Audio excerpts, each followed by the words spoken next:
The Incredible Hulk will not be presented this.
All righty.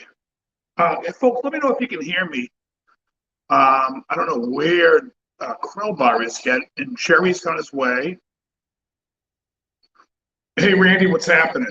And Joe will not be here this evening. Joe's slammed. Joe's not even sure if he's going to be here all month. So we'll play it by ear. How's the audio? Can you guys hear me?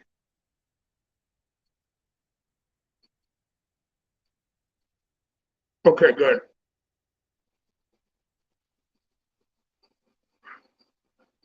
What's been happening?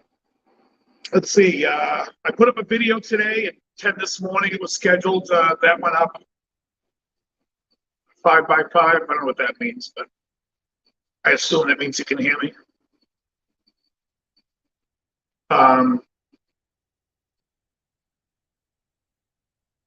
What else? I put up a video. Emily and I played on Saturday. It was a fill-in gig for a friend of mine who had COVID. I was supposed to play with him, and then he was like, "Do you want to just do the gig with Emily?" I was like, "Yeah, that's fine." So we did the gig, and my phone, it was like so hot, like we were dying in the heat, and my phone overheated right at the end of the second set. We actually did a third set, but where it got cut off was right after the second set, so that was pretty funny. Well, it was a good show. People really liked us, and hold on, let me see. What's happening, Dane? Dave, how you doing, man? I'm good. Now, can you hear me? Awesome. I can hear you, yes. Can you hear yourself echoing through or no? No. Okay, I don't know why it's not coming through my headset, but that's cool. A lot of times I don't use the headphones, and sometimes, you know, because I'm lazy and I stand up and I walk around all the time, I hate having the headphones on. And so sometimes I do cause a little echo and stuff, but I try to keep my speakers pretty quiet so we don't get any reverb or, you know, any of that through it, feedback or any of that. All right, well, it sounds fine, and I can hear you. Okay. Yeah. All right. Well, good to see you. I never know when I send it to you if you're coming because, yeah, I know you're busy during the day and you just don't respond. So I'm like, and you don't see it until whenever you're ready to go on. Yeah. 9 times out of 10, we were dying. Emily needed a towel because her face, she was just getting covered in sweat. It was like 87 degrees, but we were like, the sun was coming at us at an angle. So the beginning of the show was tough, but, and my phone was under like a towel that I used for my mixing board, but my mixing board was covered good. But the towel didn't do shit, and so my phone overheated after the second set. But it is what it is. It was a cool gig. It looked like fun. I watched a little bit of it. Yeah, I mean, it was a cool gig. It was, you know, it was funny because like the crowd, like we would play songs, we could see what, you know, you can always tell what people like. And they were liking more of the R&B stuff, which was funny. So we kept at it. Yeah. Nice. You know, we played like a third set, we played the Lisa Loeb song. And usually people love that song. But people just like, they looked at us, went back to doing their eating and stuff. Thanks, Ricky. Really weird. Hold on one second. I'm going to stand up. I want to see if I can get you into my headphones. Hold on. Okay. I have the audio here. Came to see what else you have today. What's that? Just came to see what else you have today. Oh, okay. Thanks for coming in, man. I'm trying to deal with the light reflecting off everybody's windshields. So I'm trying to hide down here behind my computer screen. How about now? I hear Can that. you hear me That's now? loud. Okay. Yeah, just strange. All right. I can hear you.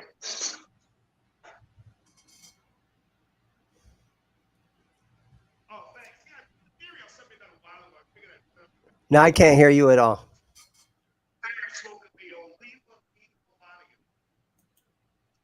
Nope, I can't hear you at all now, Dave. When we play, he sits outside.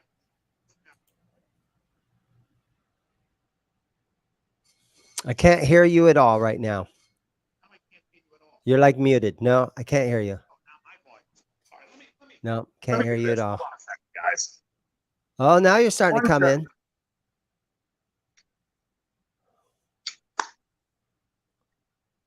Say something now. Solve a lot of my problems.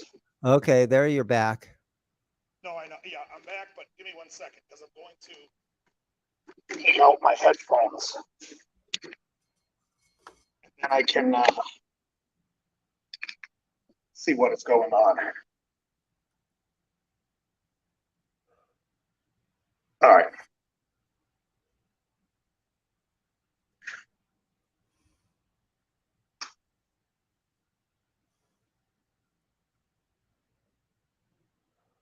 This way.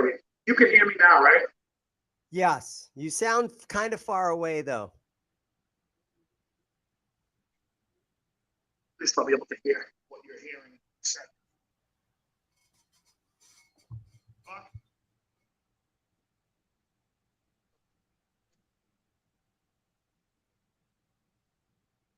Yeah, right here in my parking lot.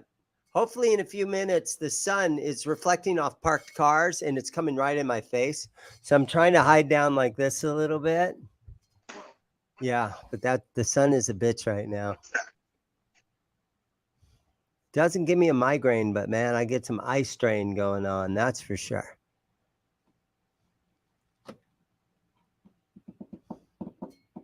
So I came in a couple of minutes late. All right, how's that? That sounded okay when you said, how's that? All right, giddy up. There you go. I guess I can hear you now.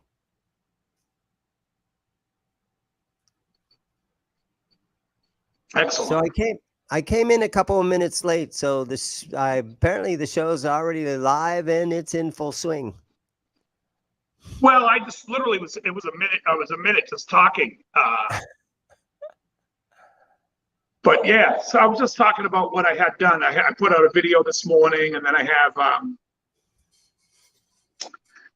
that live show on Saturday. I was thinking now I brought my gear to record Saturday night, and I said to Jimmy at the gig, I said, "Hey, if you want, we'll go live. If you don't want to, I won't." And he was just like, "Let me think about it." He goes, "I feel pretty good." And then right before we played, he goes, "Yeah, let's not film." He goes, "It's just something we have to pander to while we're playing." I said, "Exactly. I hate it." And does it get more people into the bar to see you guys play? And so if it doesn't, I know it's content for the channel, but it doesn't we get get all the people locals. It's packed in here now. I mean, now that it's getting cooler and summer's over, it's packed. You know, it's like it's very busy. In fact, there was like a group of like 10 girls that came in 2 seconds before we started playing, and they're like, "Oh, you guys are playing tonight?" We're like, "Yeah." They're like, "Okay, we're taking this." They went and took the side room, which is like our break room. They took that over so they could eat and watch Started the taking band. their bras off, things like that, getting ready. The usual. Yeah. The usual. Exactly. Getting ready for a rock and roll show, teasing the hair, It's checking their just makeup. acoustic. It's just acoustic, and but it was fun. You know, it's a fun gig. It's today I didn't get a chance to. The reason why I decided, hey, thanks, I'm in. You know, I didn't get a chance to smoke cigars today, so I was like, all right, I could do it at 7, but then I'd have to rush it for the show. So I'm like, fuck it, I'll just set up down here and smoke for the show. Because it's such a hot night too. I have to have a fan in here tonight. It's so hot, which is very strange because at night it gets really cool. But my next gig is at a Harley Davidson, Scottsdale Harley, big old Harley Davidson store, right? And they got a big giant concrete stage over kind of in the corner. And so Arizona Bike Week is coming up. And so we are actually the first band to play Arizona Bike Week up at the Scottsdale Harley Davidson. And our time slot is 8:30 in the morning. I mean, it's 10:30 in the morning. wow, I know it. So only in hopefully, Scottsdale. hopefully by then it'll be nice and cool. Oh, great. That one truck is backing out. So hopefully by October 8th, I think the show is. It's going to be nice and cool out, and I don't have to lug gear down there except my little Rumble 200 that I play through. So Nice. yeah. See, it's easy when you can take out easy gear in and out. It's great. I loved for a while. Emily had a funk band, and I was playing bass. Oh yeah. So I was taking out just a small head, a 2x10 PV cabinet, and I was having a blast. I used to bring 2 basses, sometimes 3, because a couple of the songs, were a half step down, and they wanted them on the key of the record. So I'm like, all right, well, I'm not playing E flat on a standard tuned bass when the record clearly has that low E flat. So Andrew Collins, yeah, the duo gigs are fun. They're better money. They feed you. It's just a better time altogether. And not only that, it's more interactive, because when somebody in the crowd says, hey, can you play this song? You're like, you know what? We could fake that song because there's only 2 of us. I'm playing it. You sing it. We'll be, throw 'em some peanuts. We'll be in Chicago before you know it. And you can get your iPad out and get the lyric content right there. So if you got a little inkling of how the song goes and your iPad with the lyrics, you're good. Yeah, Emily just used her phone. She looked up a song. She just uses her phone, but it's the same thing. It's like, we can bang it out. When you're in a full band, it's like, I can't stand when you're in a full band that people come up and go, can you play this song? Well, we don't do it. Yeah, but you can try it. Yeah. Look, I can do it, but I don't trust this guy. I don't trust this guy to do it. And I'm certainly not trusting this asshole. You know what? Pre-COVID, there was a bar here in Phoenix, and I would go to it almost every Thursday, and they had live band karaoke. They called it Rockyoke. Oh, yeah, they had that. The guitar player would pull his phone out, and if it was something he had no idea, he had something where he would see the lyrics could scroll by, and there would be little like an A minor to D, and there would be little chord, and he could kind of figure stuff out. And then they had a TV hooked up, so whatever song you mentioned, the keyboard player real quick, great keyboard player, real quick, he'd go on, he'd get the lyrics up for you, and so it took a few minutes between each song. Yeah. But everybody got one song, and then you'd have to write your name on the list. But I would do that almost every Thursday. I'd go in there. Yeah, they had a place in LA called the Cotton Bull, and we went there one time on my birthday. and we all did live band karaoke. I went up and sang Two Tickets to Paradise, and I'm no singer. Oh yeah. Let me tell That you, one those gets- tickets to Paradise were gone very fast. Yeah, that song gets played probably at least once a month, and the average guy should have a pretty good. They probably know that one pretty well. Oh yeah. Oh, they knew it very well. I'm just saying, my Yeah. voice. The song should have been called "Two Tickets to Paradise Lost."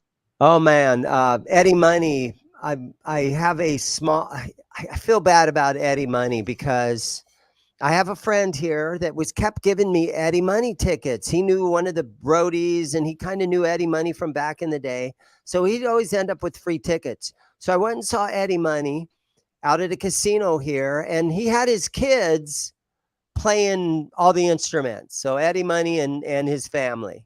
And they're like, Wow. oh, okay, darn. I kind of wanted to see that original guitar player that he used to have Oh, it was great. for all those years.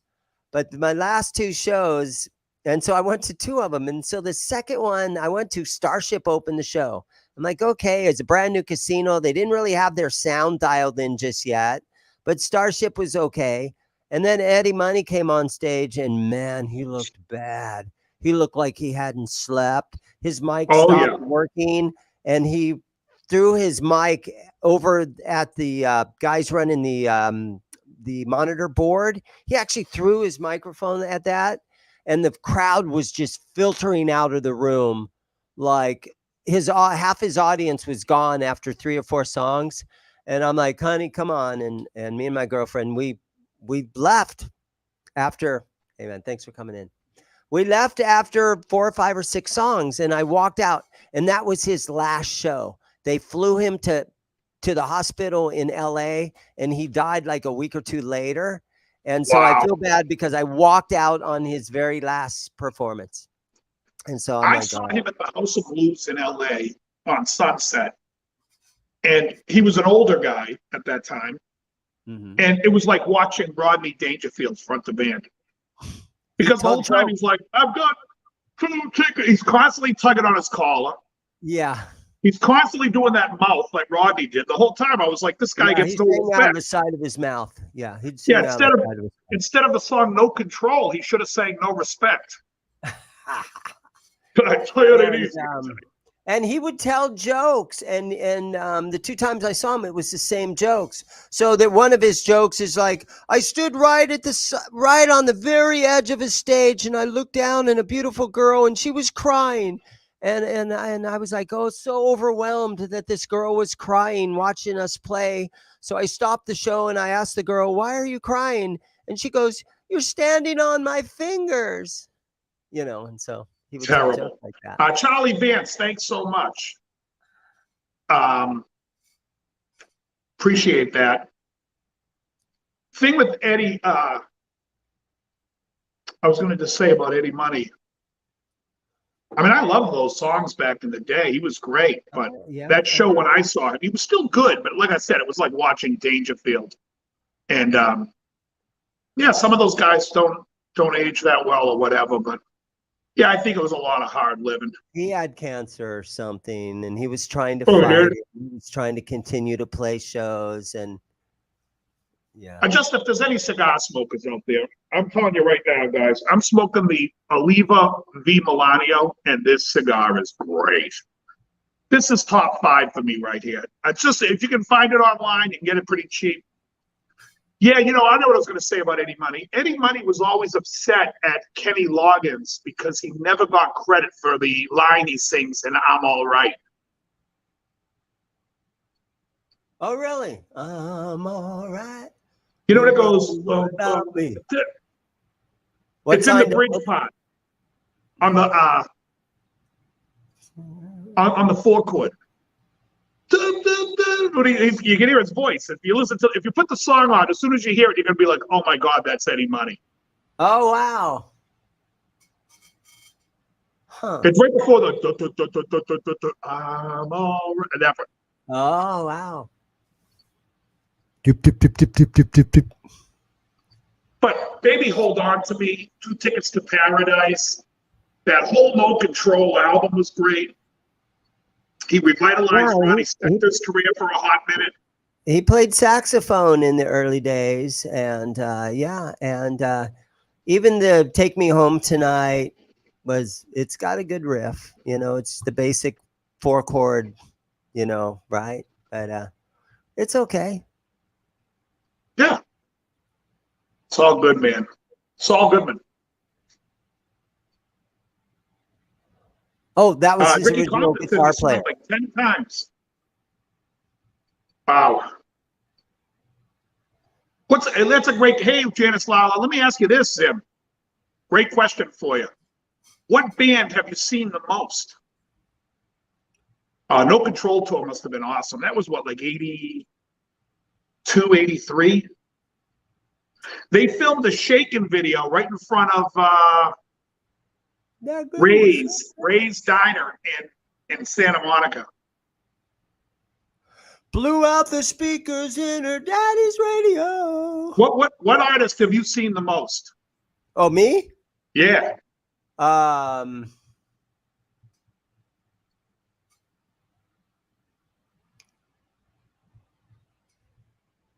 Probably ELO, nice one, Wade. Probably David Lee Roth Van Halen, because I went to their, for their first 6 albums. I went to every one of those, plus the US Festival in 1983, plus a couple of plus I went to the Van Hagar with when Alice in Chains opened up in 96 or whatever that tour was. And then I went and saw the Dave and Sammy tour together. 96 was what? Right Now, For Unlawful Carnal Knowledge? Oh, no, that was much later, earlier than that. I saw that tour. I would say Janice saw the Stones 3 times. I've seen them twice. I've seen Maiden 3 times. I've seen the Stones twice. I can't even count the amount of times. I think it was 8 times, but I've seen Fishbone 8 times. Wow. I saw them 5 times on the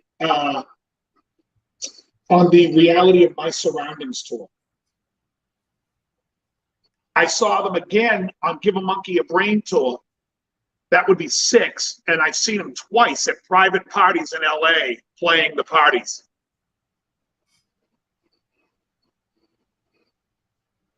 Well, not a private party, but it was at a club, but it was a private event.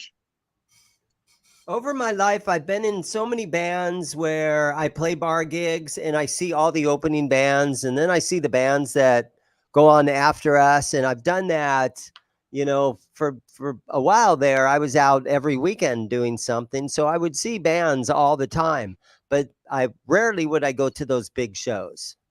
Yeah. So I wouldn't go to the big shows. Let me ask you this: for a big show, what was the best band you saw at a big show? Oh man, that's super hard. And here's the factor for me: the sound has to be fucking great. The sound has to So for me, I saw Maiden twice where the sound wasn't great, but I saw Maiden once where the sound was fantastic, and it still doesn't make my top 3 shows for big shows.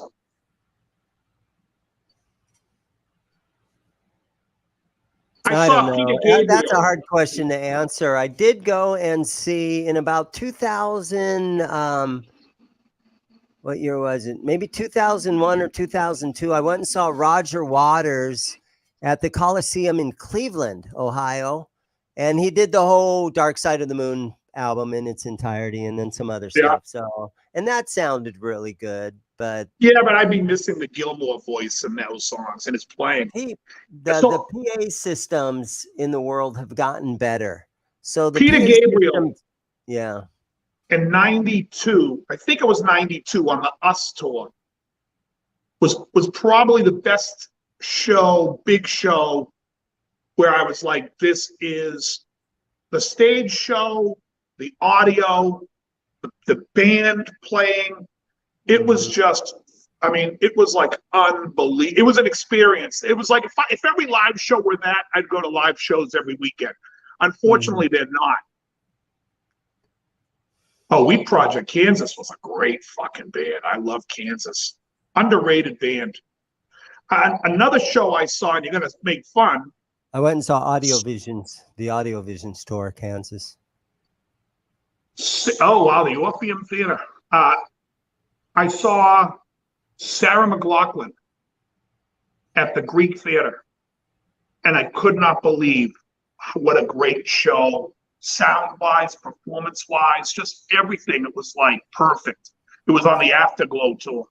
That sealed the deal for me, where I was like, this girl is a real, like, she's the real deal. What was her big song?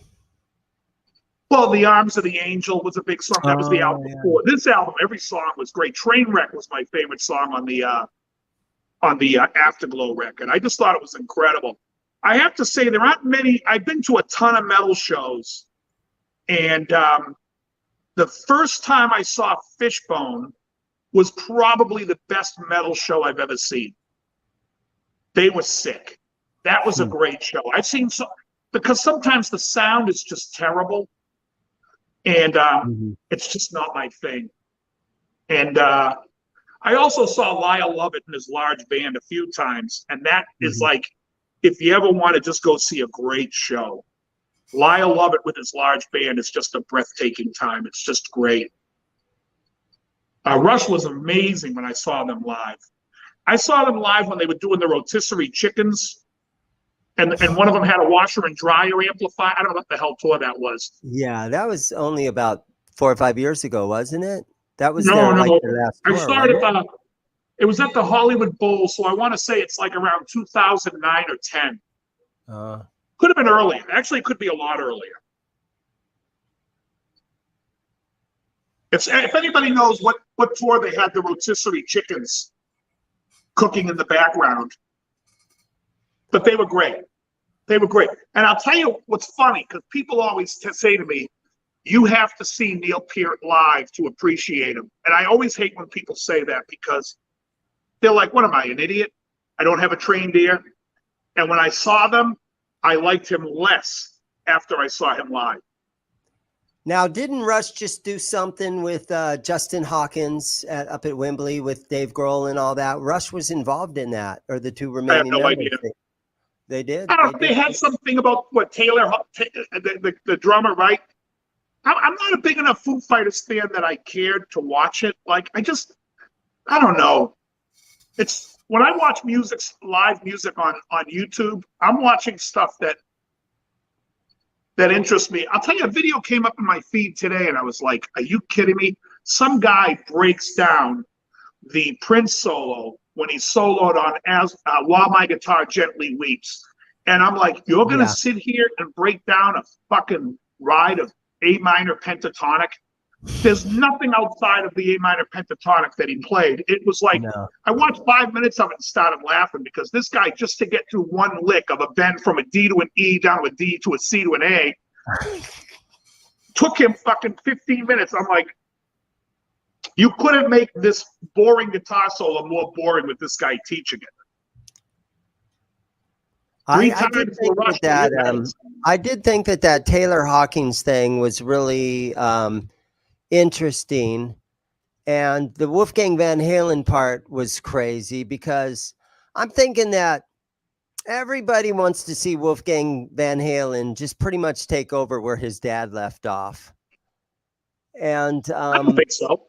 Wolfgang's like, there's no way I'm going to do that. But when you see him at this concert playing On Fire, and then what they do, Hot for Teacher, you're like, and he looked like he was having so much fun, and he was just ripping those parts up like it was perfect. Yeah, well, the guy who wrote those parts taught him it.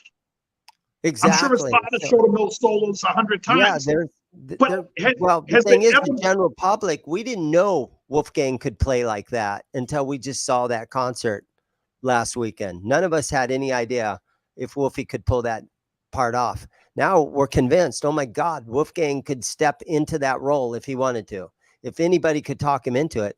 And the person that was able to talk him into just doing 2 songs at Wembley was Dave Grohl. Because, David Lee Roth and Sammy Hagar and Michael Anthony and all the old guys, none of those guys could convince Wolfgang to just let's go do Van Halen, let's go tour, let's go make a buttload of money. But Dave Grohl can call him up and say, hey, come do a couple of songs. And Wolfgang, I'll be right there. Paul McCartney, I'll be right there, man. Rush, The band's I'll be dead. right there. But the band's dead. David Lee Roth, that Van Halen era is dead.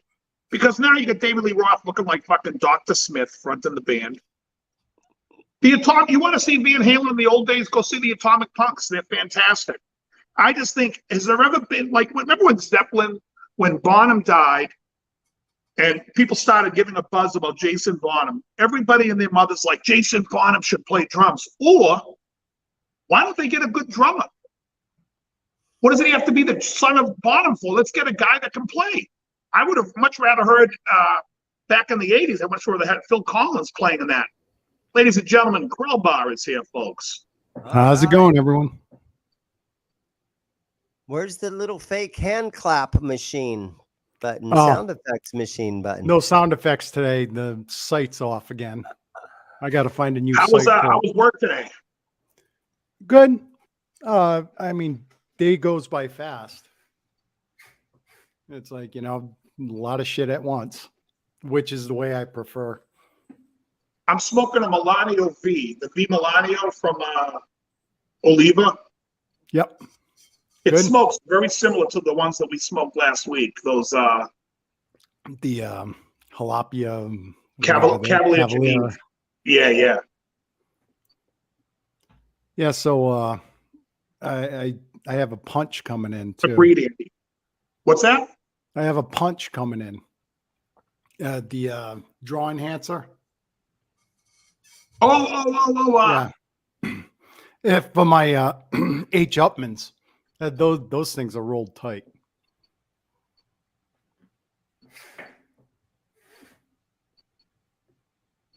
Yeah, so Phil Collins. If you listen to Fly, is it called Fly on the Windshield? I always forget if it's Fly on the Windshield or Fly on the Windscreen because there's a Depeche Mode song of the same name. I think But it's man, windshield. Phil Collins drumming there is the very bottom. And that to me would have fit more in Zeppelin. I mean, I'm sure Jason Bonham's a great drummer, but I don't need the nepotism of like, oh, we got to have Bonham's son. Let's just get a drummer in there that can play. Yeah, I know. His son's more of an 80s type drummer. There's that name recognition that goes with it. Well, I know people do that. I just don't see it being like, has there ever been a son that bested his father in music other than Jacob Dylan? Maybe Pete Townsend's son? No, I'm kidding. I'm kidding. Because Jacob Dylan has two songs that doesn't turn my stomach. What about Zach Starkey? Yeah, what has he Ringo's done? son's a pretty damn good drummer. He does a lot of stuff with the Who. He's in the Who. Yeah. Well, there's a band they could hire. Jesus Christ could play drums in the band. I have no idea. Okay, let me keep thinking. If I hear one more song off the Tommy album, let me tell you, Townsend's going to be buried next. Folks, these are called jokes. We can. Thank you. Well, we need our little sound machine button where we have an audience laughing. I do have crickets. I do love Julian Lennon's "The Lot." That's a great song. And I like though it's much too late for goodbye. That's a great song too. Started off strong. It seemed like he started off strong as a solo artist, and then he let it fade away somehow. It was a sophomore jinx. I don't think the second album really held water. Something about it. And just times were changing, and we didn't want to hear any more Beatles tunes at the time, I guess, or the average public didn't. They were tired of the Beatles in the 1980s, in the late 80s, I think. You know. Oh, I don't know. I thought he did a great job. I just thought that. I mean, he's no John Lennon. I mean, John was great. John was probably. I mean, he's so good. And yet, personally, I can't stand him. But I enjoy him as a musician. I'm more of a McCartney fan. Fog hat. Yeah, Julian needed his McCartney to help him write songs and stuff and harmonize with. Hey, Those two guys could sing together, and that's what the magic of the Beatles was. hearing John and Paul sing together. And Yeah. then even George would throw some good ones in once in a while. Yeah, but once in a while. George sang an Mhm. early song too. Didn't George sing I'm just happy just to dance with you, even though that was a Lennon tune? Yeah, that was his. Nancy what's Sinatra weird was when better. you, Come on. When you look Oh, at Jesus, Spotify no. or something now and you see what the top rated all-time Beatles songs of all time, Here Comes the Sun and While My Guitar Gently Weeps are in like the top 5. So But top those- 5 Beatle tunes of all time. something. Harrison But are has they 2 or 3 of them. top 5 because they're Yeah. great, or are they top 5 because they're accessible to the pedestrian musician? I tend to think it's the latter. I mean, you're going to compare. I wouldn't compare either one of those songs to "Got to Get You Into My Life" that McCartney wrote. I wouldn't Yeah, compare either one of those songs to "She Said." It is By Lennon. funny when you hear those top 20 Beatle tune countdowns and all that kind of stuff. And That's bullshit. there's so many songs. It's like, oh wow, how'd they come up with that one? Yeah, getting back to the I father think son thing. it's always nuts. I can think of a father daughter. There, Nora Jones probably did better than Ravi Shankar. Yeah, I like Nora Jones. Yeah. She did that song "Don't Know Why." There's a great cover of it that Pat Metheny did on an acoustic baritone. What about? Oh yeah, Ziggy Marley had a couple of hits. Tomorrow People. He had a couple of other hits too. I had his albums. I like Ziggy. Obviously, the best father-daughter is Ozzy and Kelly Osbourne. I mean, come on, guys. Oh, I Awful. can't stand her. Awful. Yellow Submarine. We all listen to WBCN. Remember that, Andy? Jesus. They used to do that parody. No, but think about some Beatles songs. I mean, when you think of like some of the, I Want You, She's So Heavy. That's a million times better than While My Guitar Gently And Weeps. that song's in drop D, isn't it?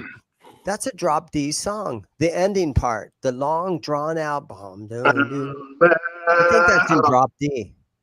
I don't think so, but I think the ripoff of it by Cheap Trick is in drop D. Heaven Tonight Oh, Heaven Tonight. Yeah. or Down Inside, You're Getting Nervous. I always thought those two songs by Cheap Trick were basically I Want You, She's So Heavy kind of ripoffs, which I'm more than happy to enjoy them just as much as I like the Beatles song. I think they're great. Cheap Trick's another band where I think those first 4 albums are flawless. Flawless albums, up to the Dream Police. The first album, just Cheap Trick, In Color, Heaven Tonight, and the Dream Police are. And the album after Dream Police, I'm trying to think of what it was called. It had Stop This Game, but what the hell was the name? It just got back. What the hell was the name of that record? Was it One on One? No, One on One's like 82. That's If 82. You Want Love, You Got It. Right. That's a good No. tune. The album Isn't is from She's Tight on there? 1980. It's from 1980. It's called She's tight. She's Tight. Yeah. What? No, I'm singing a song. She's Tight. Yeah, that's on One on One too.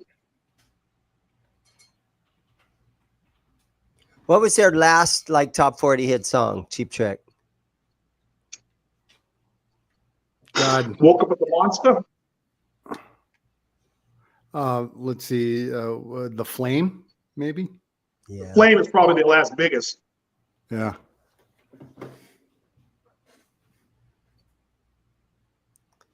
Guys, I actually had a rock star come into my store.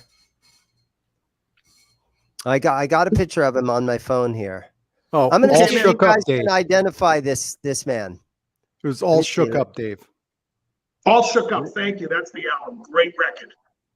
The opening track is Stop This Game, isn't it?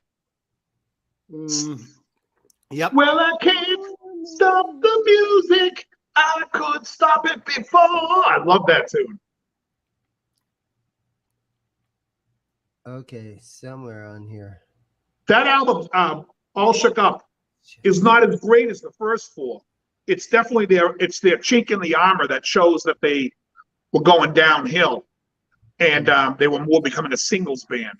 Okay, guys, let me know who you think these two handsome devils are right here. That looks like Joey Kramer for a second. Oh, I recognize that I'm guy. going to give you a hint. His first name is Jack. Is that Give me Jocko? his last name. I'm going to give you another hint. Everybody Wang Chung tonight. Oh, the guy from Jack- Wang Chung, whatever his name is. Yeah, the guy Jack from Hughes Wang from Chung. Wang Chung. Everybody Wang Chung Oh, tonight. wow. Yeah, so they were playing at Celebrity Theater. And it was like Take my some sort of an baby by 80s the night. hand. So it was Wang Chung with Dramarama, Missing Persons, Stacy Q, and a flock of Two seagulls. of Hearts. Two hearts that beat as one. And he needed an overdrive pedal. And his roadie called me and said, "Hey, man, Zim, how you doing?" And I'm like, "Oh, I'm doing good. Who the hell's this?" But he's like, "Man, I'm with Jack, the singer of Wang Chung, and he needs a distortion pedal. And we don't want to go to Guitar Center." So I told him about your story. He goes, "Okay, let's go." So I said, "Okay, man, I'm here. I'll see you when you guys get here." And I was like, "Yeah, whatever." Right. But sure enough, they came down here, and it was about this time on a Thursday. So my store was real quiet, and there was a couple of guys in here when he first showed up, but then they left. And Jack sat down, and he played a Strat with single coils. And he goes, "Now I just want some kind of something. I don't want a distortion." And I go, "You need more of an overdrive or a gain pedal." And he's like, "Yeah." So he sat and he played through the Boss Dynadrive, and he played through a Friedman preamp, and he played through the Did he try that? Did he try? Jekyll and Hyde thing, and he goes, "Oh, this Oh, is yeah. too busy." And Did he try the crank? no, he didn't want the crank. But he finally, I said, "Hey, man, I have these Lawrence Petros pedals, and this is the right here from Mesa, Arizona. This is his 74 pedal, and it's a preamp." He goes, "Okay, let me give that a try." And he played through it for 5 minutes, and then he moved on to another pedal because I kept sort of feeding pedals over to him. And then he's like, "Let me try that LPD 74 again." And he goes, "Okay, I'll take this one." So after about 15 or 20 minutes playing, he goes, "I'll take the LPD 74. And I was a little worried because sometimes I'm like, "Okay, man, that's $150." And he pulled his card out. But I'm a little worried because I've heard so many stories about these rock stars just wanting free gear. You know what I'm saying? Did you have that a lot in LA where guys would come in and sort of expect free gear out of you guys? Never. Never. Okay. Never. Never. A lot of times they would come because I was like the manager and like the guitar. I always forget the guy's name. He was such a good guy. The guy from The Fix would come in quite a bit. And Peter Byrne from Naked Eyes would come in quite a bit. And from Missing Persons, Warren Cucurullo was a buddy of mine. So a lot of times they would come in and be like, "Hey, what came in used that's pretty good?" Or like, "What's good?" They would always ask me what I liked. Mm-hmm. And I would just point them to somewhere like, I wasn't concerned about budget, but I wasn't trying to sell them the most expensive thing either. I just show them what I think, what's the gig? What do you need? Mm-hmm. And no, they would always just buy it. That's what I did. And the one that I got recommended, one word for you. "Okay, I'll take that one." So I immediately texted Lawrence Petros, who's the guy that builds these pedals. And I said, "Hey, man, this Jack Hughes, Wang Chung was just in here. And he's told me he bought your pedal, and he told me he's going to take it around the world." And Lawrence Petros. My favorite like, was when Trey Parker used to come in. And he would just buy like percussion stuff, pedals. He would buy everything. And he would just hand his titanium card over. A titanium Amex. Yep. You can buy a house with one of those. "Everybody Wang Chung tonight." It And what looks guitars like he a play in messed there? up Sting. So he had, okay, so there was the Wang Chung song that was a pretty big hit. The rumor is if you have 3 hit songs, that's a career, right? So what are the 3 or 4 Wang Chung songs that are out in the world? Well, he had everybody Wang Chung tonight. Dance Hall Days. Let me show you the Dance picture. Hall Days. Take my baby by the hand. Those are the only two. And To Live and Die in L.A. Yeah. So just to have you keep up, his name is Jack Hughes, and he came into my store. So he's the guy. He's the Wang Chung guy. Yeah. How'd they get their name? I have no idea. I do. Who's the rock star next to him? I know. Isn't that a handsome looking guy? That's a Absolutely. I work out. I bliff blades. Look, a good soldier. No, that's the sound the guitar makes when you wang it. Wang Chung. Like when it's just no chord. Wang, wang, you know. Oh, wow. That's what I'll tell you something funny. I thought it had something to do with his penis. You should have asked him when you I'll saw tell you him. something funny about Trey Parker, the Trey Parker story when he came in the store, because I do take credit for this. So Trey Parker comes in the first time, and I tell him, I said, let me tell you something. Bingham and I always laugh at we always laugh at the Randy Marsh stuff. But there's one episode when Officer Barbrady's handcuffed downstairs in the basement. And he's like, Sharon, why is Officer Barbrady handcuffed in the basement? She was like, he was going to come arrest Stan, blah, blah, blah. And he goes, why'd you take his pants off? Sharon? And the way he stutters on Sharon. And Trey starts laughing. He's like, oh, my God. Because he thought it was funny, too. He's like, that's my dad. He goes, Randy's my father. It's like all the stuff that his father did when he was growing up. He gives those lines to Randy Marsh. So it was very funny. But then, I want to say a month or two later, he does it again in the episode. He does the Sharon bit. And I'm like, it has to be because I recently brought that up. Because we were laughing about it in the store. We were like, that's the best. But I'll never know. Unless Trey Parker comes on my show. Trey, if you're watching, America, fuck yeah. Oh, that's who Trey Parker is. We have no audio right now from Jerry. You don't? I hear No audio, Jerry. Jerry. I hear Jerry. Yeah, Dave, you're what are you running? A new. Now I hear you.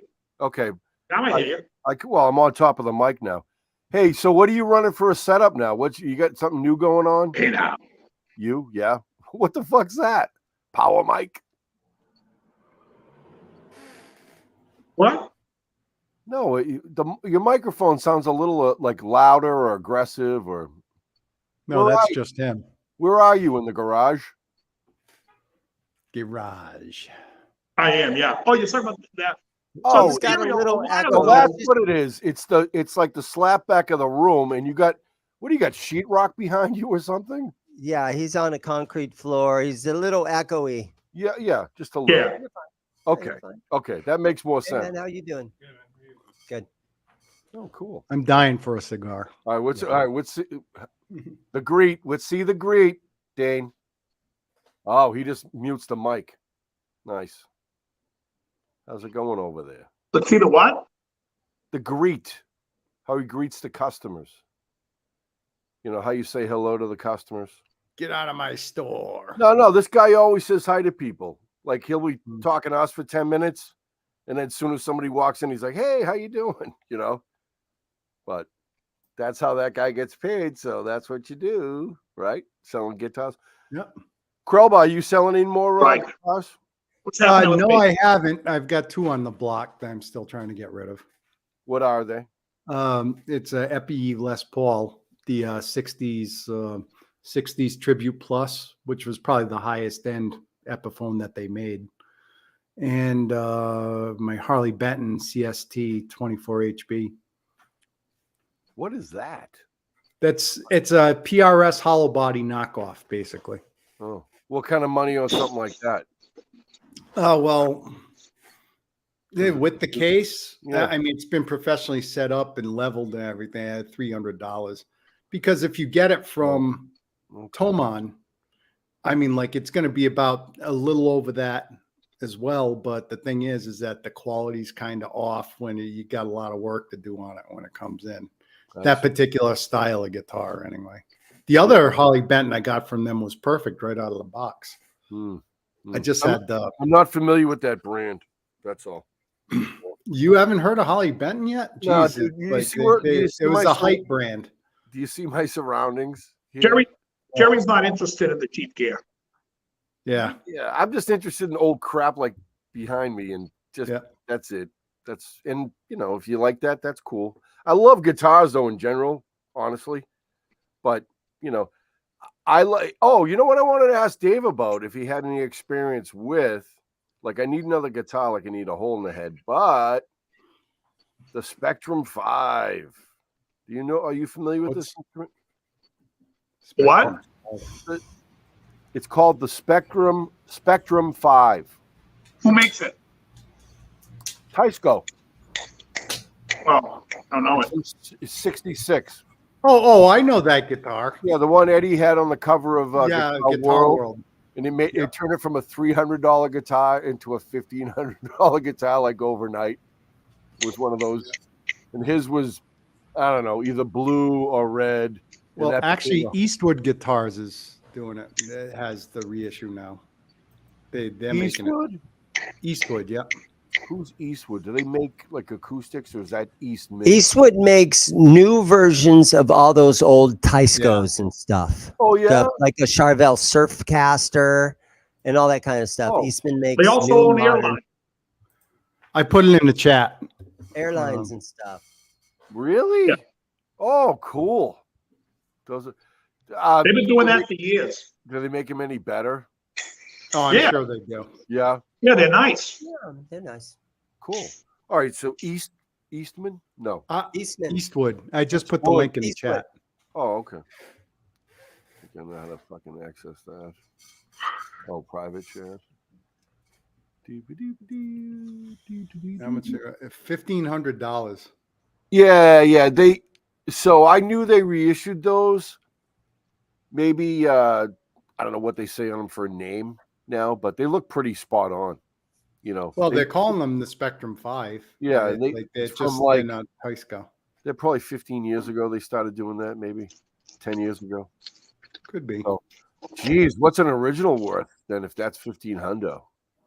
Yeah, geez, $3 to $4 grand. I'll tell you in a second. Yeah, it's kind of an interesting guitar. The look, anyways. You don't need a guitar, Jerry. I know. 30 anywhere from 1,800 to 3,300. Yeah. Dave, if I find one at a yard sale all fucked up, that's the way to acquire that instrument for me. You're right. I already have a new guitar. Yeah, that's nice. A lot. I like it a lot. It took a lot of hours of setup and set it up again and set it up one more time. Finally, very good. I always like that bound neck. Well, this one looks good because I had the guy try to emulate the Eric Johnson. If you ever notice those, the binding's rather tight, for lack of a better term. Are you familiar with the Vox Phantom? Yeah. But the binding on the neck of that is like the tightest binding you could put when you have a rosewood fretboard. You know what I mean? It's just enough to cover. So it looks good. I like it. Minimal. Yeah, that's the one Brian Jones used to play. John Carruthers used to do a really cool thing in Venice when he was in Venice. I don't know if he still does it, but when he used to make a bound neck. Yeah. He would cut the neck in the CNC and have it channeled. Right. And then he would pour the acrylic, whatever the hell. Oh, yeah. And then it would dry and set. And then the CNC would cut it and trim it, and then it was already bound, but it was perfect. Yeah. It wasn't like it was bound in place. It was bound. It was made on the guitar. That's pretty cool. It was great. They call it channel bound. Yeah. Yeah, wow. That's kind of neat. Fender did that with the, oh God, I can't remember the friggin' model. Because they probably did it with the same guy. Steve Bollinger was the guy who wrote the code for Carruthers, and he was working for Fender and G&L for a while. He passed a couple of years ago. Yeah, well, if you're pretty good at programming the machine and the tolerances are tight, you can do Well, that. And it pretty takes, good is a relative term. I never cared for Steve's work. okay. In fact, I took a CAD drawing of his to Grover Jackson one time, and Grover looked at it and goes, "This is some of the worst CAD I've ever seen. Who did this, Steve?" I said, "Yes." Okay. And he fixed it for me. Okay. Oh, Andy Dion says the Kenny Wayne Shepherd Strat's channel bound. All right. How many fucking signature Stratocasters are there? Oh, jeez. There's probably 25, right? I don't know. No, there's one that Oh, that was easily. Yeah, it's amazing. The shit you never thought they would make, they make. You Hold know? that guitar up, Terry. Let's everyone get a look at that with the binding. I'm gonna make it a solo. It's I've shown it on this, 3 out of 4 It's a new times. day, man. Every show's the same. We're repeating conversations. I don't think anybody in the chat notices. Oh, really? But don't tell them in the chat you showed them before, because they won't get it. Okay. So let's talk about the binding. So the interesting thing with this is, it's nice and tight. You see how it's only so tall here? And incidentally, this is a rosewood cap neck. And that too is nice and tight. So the guy I worked with on this neck, Randy Butala from Butala Custom Guitars, worked with me on this, and also the giant back carve, rather beefy. It's as big as your head. Anyways, the only thing that was goofy about this, you see how the dots are on the line of the binding? Yeah, that's the classic way. No, it's not. It's supposed to be in between the white. Oh yeah, it's not in between. It's on the. No, Yeah, it's not in between. It looks like it's in between here. it is. This guy Yeah. recreated this. No. I said the only thing that's goofy on this is that Fender never did it like that. Yes, So they did. not in the necks I had. On the slabs, they did. Not with Dave. It's all about the neck binding with this. That's the example. I understand with other things. Yes, they did it. Actually, they did it in 1970. The whatever those side markers were lower. Right. Yeah. I Okay. like them when they're. I like them when they're on the neck. Okay. I'm with you. Well, other than that guy doing the dots below, this thing's like perfect. He did a pisser job.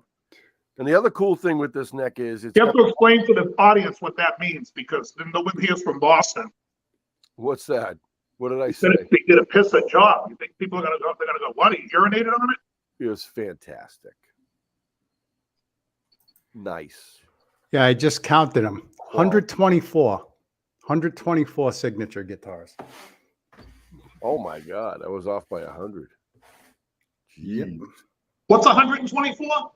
Signature guitars by Fender. You know what's gotta suck? Maybe you get one for like 7 or 8 years, and then they're like, yeah, you're not selling records no more, man. You're not really selling guitars neither. Get the fuck out of here. I wonder if that, like, you have a dropped, are there dropped signature artists? I'm sure there are, People have that career, Guys, what should I? Hey, Krellbot, what should I smoke? Oh, geez. Do you have La Roma de Cuba? I do, and I also have a Roma de Cuba. I have a regular, and I have a reserve. Here's the regular. Mm-hmm. Yeah, I've got some. I've got to smoke one of those. I got a reserve. I was thinking about smoking. But you know what? I'm going to do the Camacho Ecuador. Oh, okay. Hey, So, do you Dave, want to do this Sunday, Dave? What's Sunday?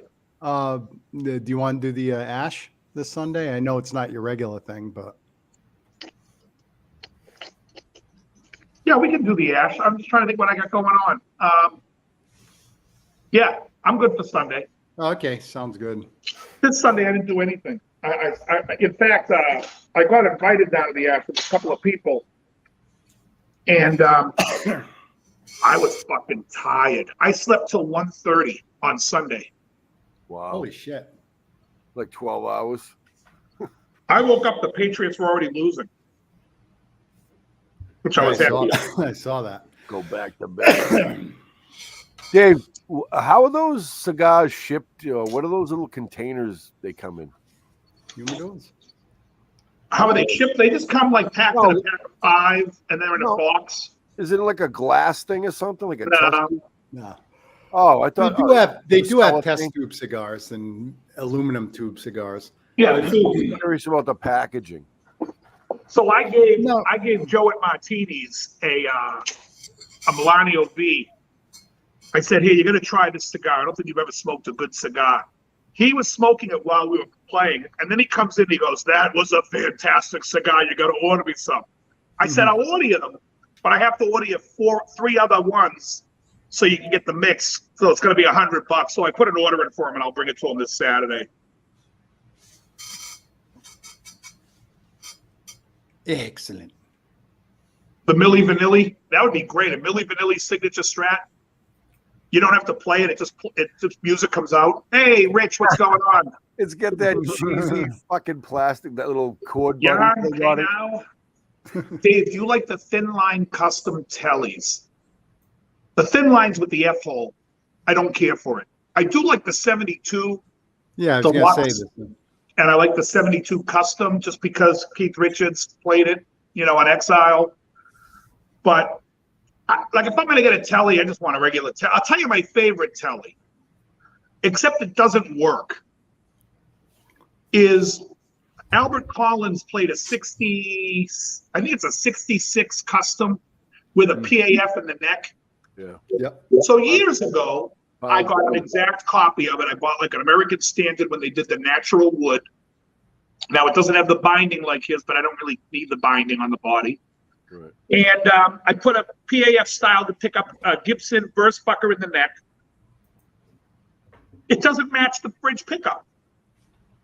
It makes the bridge pickup useless because the volume on that neck pickup is so loud and ginormous that when you go to the bridge, it's like, what? So you can't really set up an amp where it works for both. You're really just playing the neck pickup. Right. Yeah. But I love the I suppose if you drop it in the body, the humbucker, and then you move the single I coil think- close to the strings might. Well, G&L makes one called the Blues Boy, where it's an ASAP Blues Boy. What is that band? That looks like As what's you that, Tim? described. Keep guessing.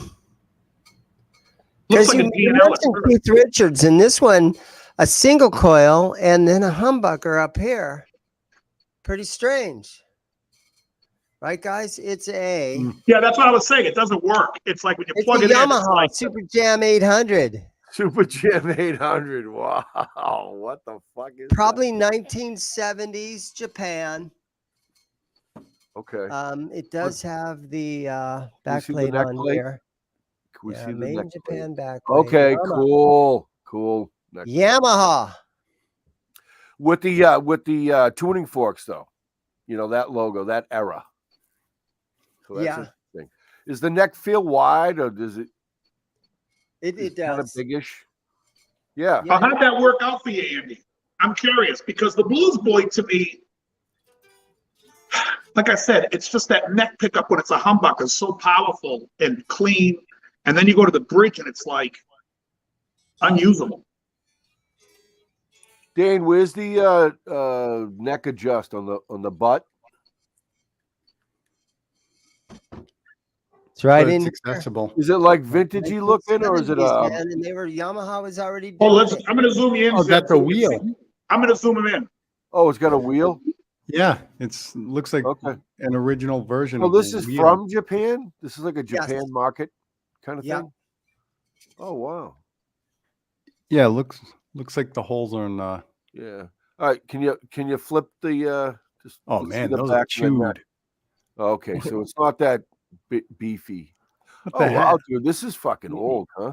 Were rats chewing on the tuners or something? It's like freaking. Oh my god. Oh, the chrome. Yeah, it's all Yeah. It's just all they're cheap pitted. That's chrome. all. It's what Yeah. time It's does. lived its whole life in Japan, and the humidity in Japan is outrageous. So Oh, is it? everything over there is it really gets rusty. That looks Yeah, like let's a look really at that truss rod. Yeah. healthy, wide neck. It's know? it's a heavy guitar too. There's some weight Oh. going on here. It looks interesting. I like the bridge. I like the holders for the pickups. Yeah, and somebody you can see wear right here. So somebody used that fucking doing the whole Keith Richards thing right here. Right. Yeah. And it has a little boost button right here of some type. Oh, No, wow. I think what this does, it splits this when you're in this position. Wow. So you can that's go handy. traditional telly if you want. Yeah. That's wild, that button through the woodwork, and it's all shiny and it's Heavy super clean. gloss everywhere. Yeah, it's super clean. And look at the size of that skunk Oh, stripe. nice. The belly cut. Oh, wow, that's crazy. Mhm. Wow. Oh, so that tells you that mechanism and that rod in there is like. Yeah, it looks meaty on the front. Well, it could be like a two-way or something interesting like that.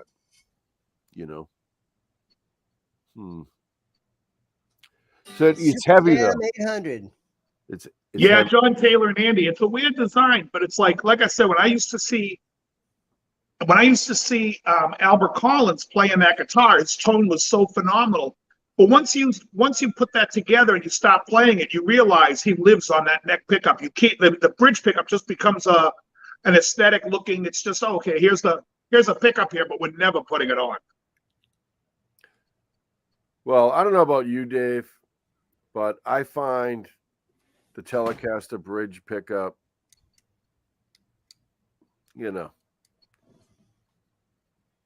You like it? Bridget. I'm kind of meh about it. I like the two together, to be honest, in the neck. Of course. Yeah. So Yeah, I don't- you don't by use itself. a Tele bridge pickup. So what? Strats and tellies, I do not like the stock bridge pickups, and I would never play with just the bridge pickup. But Never. although I do. I switched to the Well, you do, but you've got those nice ones with the hum canceling, and they sound a lot better than the stock. Hey, man, hold on. I'm sorry, guys. Have a great night, Janice. Thanks for stopping by. See you later, Janice.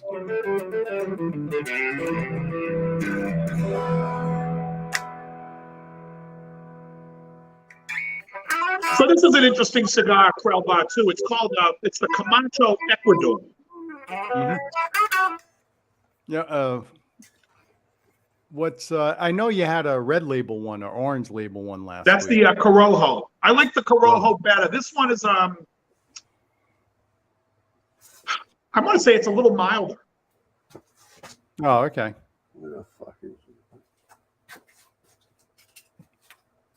Yeah, hang on for a second. Oh yeah, the blend knob is a cool idea, John. But for me, when I was doing that telly, I put it together, changed all the pickups, and I was like, unusable. Unusable. I ended up selling it, and somebody paid me a lot of money for it. I was like, giddy up. Yeah, I just pulled out the humidor. Yeah. That's a nice one. well, again, Was that Bill Lawrence? That's a real hard arm tuck. well, the whole thing's it's a prototype. $12 body. And then I made the edge a 90 because I was going to bind it, maybe this. I see. This And is then probably what this I'll was smoke like- on Sunday. Oh, that's the CAO Cameroon. Yeah. Oh, great cigar.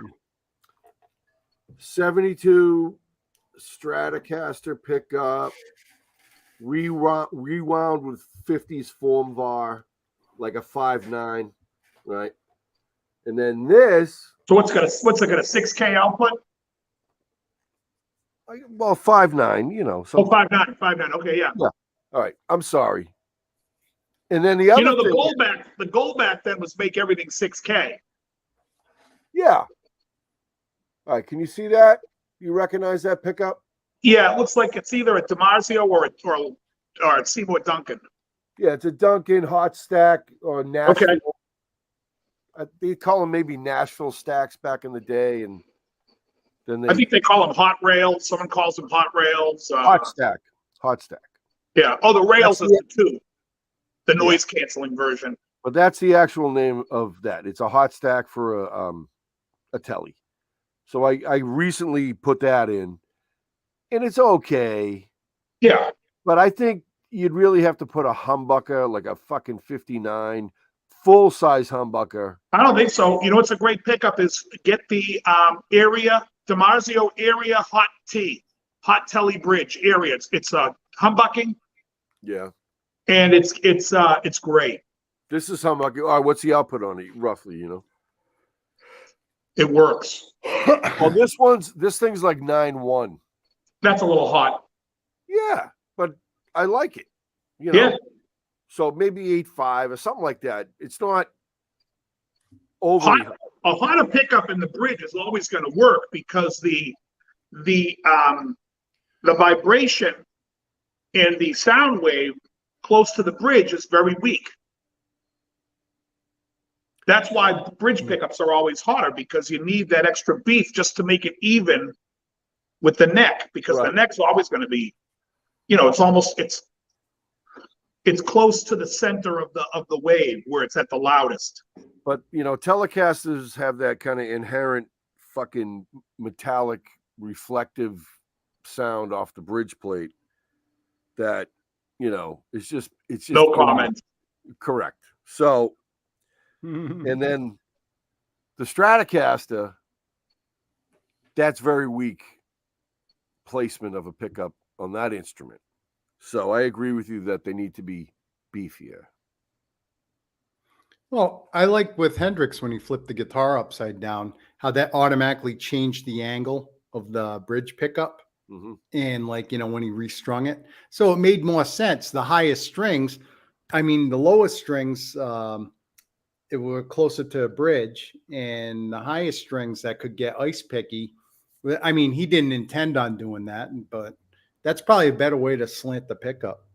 I disagree with that. However, Really? Jakey Lee has his that way. Yeah. I think the lowest strings vibrate more, and therefore they're louder. So you put the pickup can be closer to the bridge, and at the bottom the strings need a little bit more. Have you ever played like an instrument back to back, side by side like that? What's that? The reverse slant. Not the reverse slant. No. But I played tellies that don't have the plate and ones that do. And it's the same. You ain't here with the plate. Well, is it the same? Well, it depends on the instrument. The same. It's just it's the placement of the pickup that's just in that spot. It's like, yeah. Well, the plate I have on this fucking guitar, it's just like one of those stamped. It's the Well, I will tell you though, it probably shields a lot better than the other way, having that plate there. You notice it's a 6-way. So this is when you got a 52 reissue, the extra bridge they gave you in the parts or the goodie bag. I don't think it's shielding anything unless you put the cover on it. Yeah, well, what I mean by shield, I mean like if they're grounding that and stuff like that, and they're creating a Faraday cage inside, if it's shielded inside. I mean, yeah, you definitely want metal rather than nothing.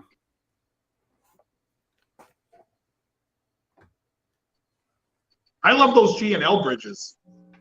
The six saddle ones. Well, I wasn't a fan of that balancing act thing. So I wanted my whole idea with this guitar was to try to infuse more Stratocaster shit. And Yeah. this is a cool thing though. That plug-in, the telly. Sure. It's got two like good sized wood screws going in at an angle, so it bites in. But this fucking guitar is noisy, compared to the other one. It's Agreed, Andy. I'm surprised more people didn't use tellies for metal though. Back then. Soundgarden did. Yeah, but I'm talking like like in the Zeppelin 70s. used the telly on all the early stuff. Oh, I know. That was an early one too, right? That was like a 59. Yeah, and the original Black Sabbath was recorded with a SG with P90s. I thought he had a Strat too, but for some He odd recorded the first album with a Strat, but they had to re-record the whole album. why? Something got messed up. Wow, imagine that. I wonder how much. That's probably a story with a few projects, huh? They get like the tapes get destroyed, or Oh yeah, Jim Root from Slipknot played a telly. Yep. Yeah. Well, With two EMGs in it. if you set up one and pretty aggressive sound, definitely a punk rock fucking thing too. Yeah, the Clash. Yeah, of course. What was his, like a 66 telly? Seems like the 66 telly is the for vintage guitars is quite a lot of them. But that's because they were the cheapest of the olds. Were they $200 or something? 225? No, but like in '65, people still consider that even though Fender sold in '65, people still consider that it was still somewhat the old look. And then '66 was CBS's first full year of owning them. So I think the '66. I mean, now they're expensive as balls, but back in the day. Oh yeah, John 5, yeah.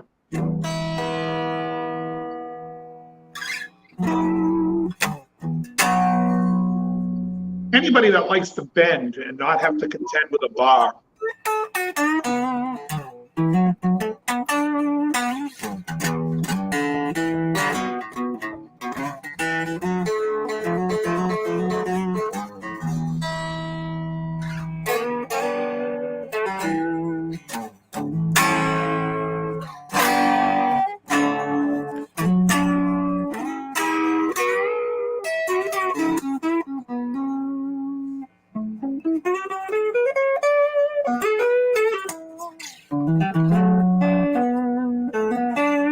As a matter of fact, Dave, this is the first guitar that I did with the wide heel. Oh, really? Yeah, because you could order that from Music Craft in Jersey. Right. Right. And that neck I showed you guys 3 weeks ago, that came from them. So I'm a repeat customer with them. But I probably have had this for like 10, 11 years, the Telecaster. But, I'm never going back, dude. The gentleman cut. Forever. The gentleman's cut. Right. I think it makes a lot of sense, and they should have done it on Fender guitars a long time ago, That thing's got an awful fucking hum. Ugh. Oh, that's cool, Snowball.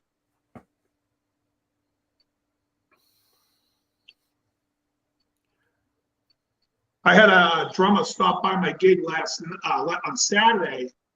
God, I played with him maybe 3 or 4 years ago. I went into a bar, and these guys were playing. I just went to watch, and they were like, come up and play. So I ended up playing on some dude's guitar. And the drummer remembered me. I thought it was really nice. And he was like, hey, he's like, you doing another set? I said, no, but if you come back this way, bring your cajon and we'll have you sit in.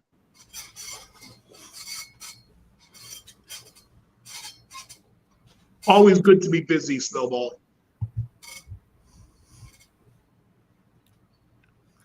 What's going on, guys? What'd I miss? Well, No. Jerry dropped his pants and Yeah. Yeah, showed you my new tattoo. No, that's a lie. He wasn't wearing pants to begin with. Yeah. I'm not wearing any pants. Remember that ad campaign like 15 years ago? I forget what show it was for. Oh, wait a minute. Like one of those Comedy Central, Dave Stewart show, maybe. So when the hell did that start? I remember 25 Dave Letterman used to not wear. No, any- is it Dave Stewart? The guy who was on Comedy Central? John Stewart. John Stewart. Yeah. So the original yeah, ad. Dave Stewart was in the Eurythmics. Yep. Thank you. That's All right. So I knew you guys would set me straight. Anyhow, He also co-wrote "Don't Come Around Here." Yeah. No More." Don't come around here no more. And also sang Gold with Stevie That Nicks. was a very weird Tom That's John Petty song. Stewart. Yeah, that's why I said John Stewart. Oh yeah.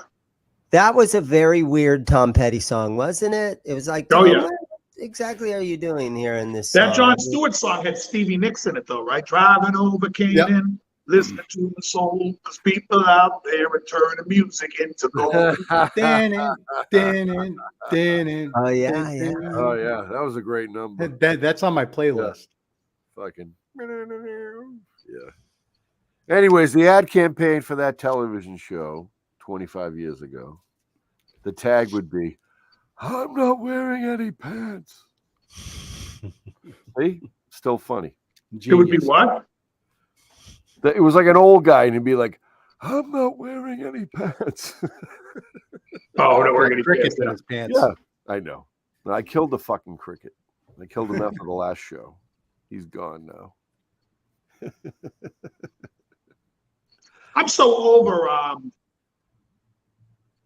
guitars in general. Like Strats and Tellys, I like them. That's it. That's all I got to have. I'm not in the mind now where it's like, I need this one, I need that one. You own Les Unless Pauls, though, right, Dave?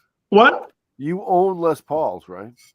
My last Les Paul that I owned, I traded with Al Okay. for that bass, for that Music Man bass. Okay. So you're out. No more Gibsons. How great was Al the other night? Oh, he's out of his mind. The lady It's- was right in with the rolls, right in, just like just do what he says, and it'll go quicker. And you won't get hurt. We go to a This is restaurant. Let me good tell the story. We go to this restaurant, Yeah. and it's Jerry, myself, and my friend Al. Now, I've known Al since I was 18 years old, so we go back 36 years. And he was always a little cuckoo, but funny, really funny. He is. I mean, he would walk up to a host stand. Instead of asking where the bathroom is, he'd be like, "Does your bathroom have plenty of Glade?" Like, just to horrify people. Anyways, we sit down. There's a fucking, like those trivia things they leave on the table now, and you can pay your check through them. Oh yeah. Oh, first time. He's Yeah, like, that can wild you, one. he's like, "Can you get that off the table? Yeah. It's annoying." I'm like, "That's annoying." Yeah. Not the guy sitting over here. Yeah. He asked the waitress a question. She goes in to answer the question. Oh. He's within a second stops listening to what she's saying and asks her another question. She goes, "Do you not want to know the answer to what I just asked me?" He's like, "Oh, I'm sorry, what?" He forgot the question he asked her. Oh yeah. Oh, He's Jesus. a pisser. He is a fucking pisser. I we went could to a test- restaurant last night with my girlfriend, and we followed the waitress over. She sat us down. I sat down for 1 minute, and we were in the very crowded part of the restaurant. And I sat down for like 10 seconds, and I said, "Can we go move back there to where it's nice and quiet and there's Yeah. not all these people hovering around me?" And she goes, "Oh yeah, come back there." So I would prefer to sit way in the back. Oh yeah. Yeah. Yeah, you don't want to be a I don't bunch wanna of be screaming crowded people. around. Why are they crowding us all around like that? It's easier for the waitresses. That's why it's like all in Yeah. one area rather than. Exactly. Well, this guy asks her for steak sauce. Then he asks her a question, which she goes into like the longest. And by the time she's done answering his question, I finished me and Jerry are almost done with our meals. Yeah. He's still waiting on his steak sauce, but he's been eating. He always Oh, eats dude, these side dishes first. The slab of beef he got that night, biggest like in recorded history. Oh my God! It's like, Out of his what, mind. 3 times the size of what we got. It is just like, holy fuck, dude. Why? It's too But then he much. says insane things Then like, he's like, this isn't bad for me, though, right? Yeah. Eating 32 ounces of friggin' beef is never good Yeah. in one sitting. Not a good idea. Yeah. Only about Don't 20 tell, ounces nothing wrong with of it eating will end fat. up making its way out. I feel guilty when I get my 18-ounce ribeye at Twin Oaks. It's like It's a lot of beef, man. Yeah, that's 3 I times love the it, amount but- I should be eating. You always think about John Wayne's autopsy where he was left with like 20 pounds of beef in his colon or something. That's That's a all myth. nonsense. Yeah. Beef doesn't stick around in your colon. Yeah. They tell you that because they want to stick a tube up your ass and spray you with Yeah. water. They want you to get colonics, but none of that shit's true. Mm. Eat I mean, fiber. if you want proof, if you ever had a colonoscopy, when you drink that stuff, it cleans you out. You're squeaky clean in there. There's nothing hanging around in there.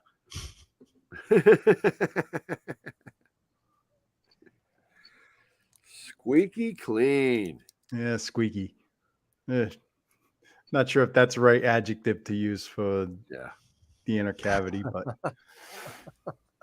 It's an impossible beef. Yeah. If it's squeaking, something's going wrong. Horribly wrong. yeah, they're making vegan jerky, vegan beef sticks. I mean, the shit. That's that's messing with Sasquatch right there. John Wayne, I think it was from all those movies that he made up in like the desert of Nevada. The Conqueror, the movie Yeah, and where he's he played rolling Genghis around Khan. in the dust, falling off his horse, getting in the sand. Well, it was radioactive. That's why it was a nuclear test site. Almost that whole crew and everyone involved with that film died from cancer. And Eventually. how many nuclear tests was there? Did there honestly have to be where we shot off like 300 nuclear bombs in Nevada or something? We Come were on. playing with our toys. We were amazed at know. what we could do with it. You know, it's like There's a YouTube video and it shows a little map of the world and then it'll show a nuclear bomb test going off. And then, of course, there's 2 or 3 little bomb tests out in the Pacific. And then you see the 2 that get on World War II that drop on Japan. And then you see Russia starting to test them in India. And then With after Tsar a while Bomber. in the 1950s and 60s, it has a little month calendar ticking by. And there's this boom, boom, boom, boom, boom, boom, boom, boom, boom, boom, boom, boom, boom. It's like, holy crap. well, you're familiar with the Tsar Bomber? No. That's the 50 megaton that they friggin' dropped off fucking in some fucking remote island near North Pole. You can watch footage of it. It is just insane. It's a hydrogen bomb. And they were going to make it 100 megatons. And then, I mean, the shockwave was felt around the world. Basically, it's like, Yeah, thank God that stuff has ended. yeah. And if they had gone to 100 megatons, it probably would have broken through the stratosphere and really fucked up the, they that was some flying by the craziness seat of their going on. pants. That was the scary thing. They were flying by the seat of their pants. They didn't know half what they were friggin' It doing. was experimenting. They were experimenting. Yeah, well, they had tests where they had soldiers in bunkers almost near ground zero. You know, they're in the bunkers, and as the shockwave goes by and everything, they're ducked in bunkers. And yeah, they're pretty much toast. Yeah, that was some weird My shit. father witnessed a few, but it was from a distance. Yeah. And it's true. Everybody's walking around today saying, "Oh man, the world is such in a weird place." It is. I mean, you can think back in history; it's been in a lot worse situations. Yeah, than but the what's thing going on is today. that there was a level of common sense in the last century that's disappeared. I mean, there's stupid stuff happened, but I mean, like there's just total lack of common sense now. I see people walking around with masks on still. I'm like, are you guys serious? Yeah, well, guy that with a time we were mask came smoking, in my store today. I'm like, dude, I'm Time the we were only person in here. that time we were smoking in your driveway, Dave, and guy What? walking the dog. when we were smoking in the driveway, guy walking the dog there with a friggin' mask on. No With the one mask around on. him. Moron. I think it's Now, if he says his dog had gas, I'd be like, all right, but he's out there because he's afraid of a bull. Fed my dog tacos. Yeah, people, it's just the world's stupid. People are dumb. Can you do? Yes. Well, And that they're time getting we were at the dumber, it cigar seems bar and the guy was wearing a mask. In the bar, yeah. The old guy, yeah. It's like, In a fucking cigar bar? There's an argument to be made that cell phones have really dummied up the world. oh, hell yeah. That's Well- their safety net. They can't make a decision without the fucking thing. I wouldn't say cell phones as much as the internet itself. It was a genius idea unleashed on a populace that was too stupid to fucking use it correctly. And what it gets utilized for would make the inventors just Yeah, look, 80% of it is freaking porn. You know, it's like 80% of the internet. wasn't Well, you porn. know, in all seriousness, porn runs technology. Technology always excels because of porn, not because, you know, the government is trying to make it like a social thing where it's like, oh, we're going to make change. You can't make change. Porn makes change. When the internet came out, it was like, we got to have, why did all of a sudden everyone need a better streaming internet? Yeah. It wasn't Yeah, so they could were watch sick Netflix. of waiting Let me for tell an you, hour to get a 3-minute clip. that's the side from, action. Yeah, a 3-second clip. Wait an hour for a 3-second clip. Somebody asked me one time, are you a visual person? I'm like, whatever you do, do not look at my browser history. It will answer that question. Pornhub, Oh, that's cute. cooler girl. Does she? Yeah, and she's solar powered, so she sits here Oh, and yeah. wiggles all day long. Nice. All night long. That's it. Beautiful. Solar powered. So it's okay with the environmental nuts, but now you're gonna get the other nuts saying that's sexist. Hula girls are She's got sexist. panties on. It's fine.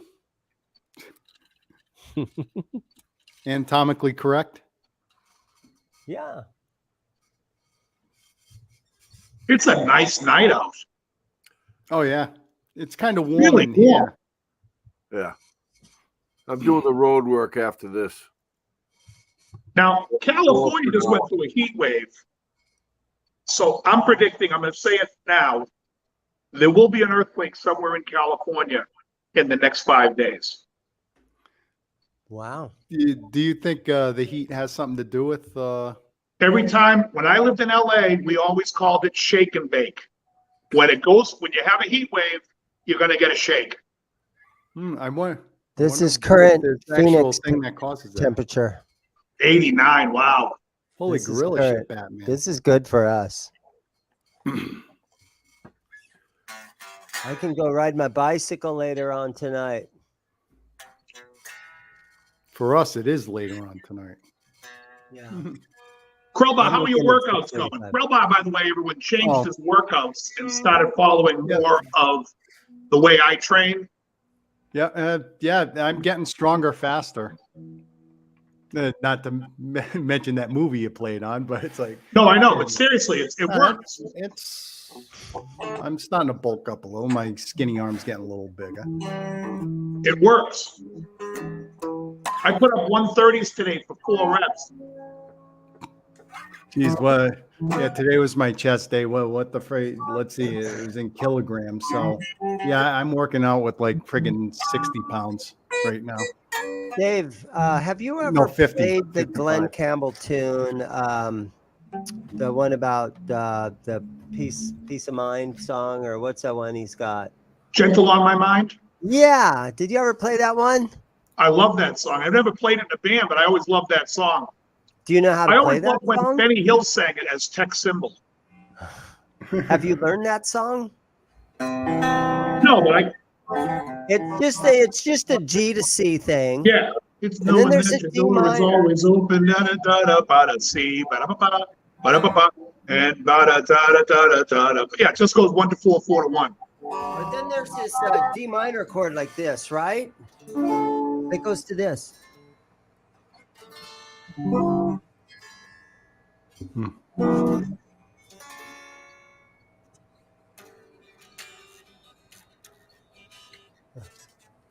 I think you should be playing Glenn Campbell on a Charvel. I can't hear the chord. If I could hear That's the chord, it looks horribly like out you're of playing tune. Shock 5. Yeah. Looks like a 7 Shock 5. Hold on, Jerry, because we can hear his guitar. I'm trying to.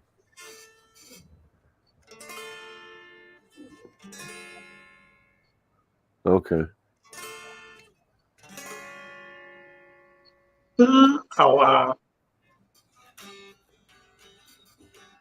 Okay, sing it a little bit for me. Let me get it in my head. How's that bitch thing go? knowing that your door is always open, and the da da da da da.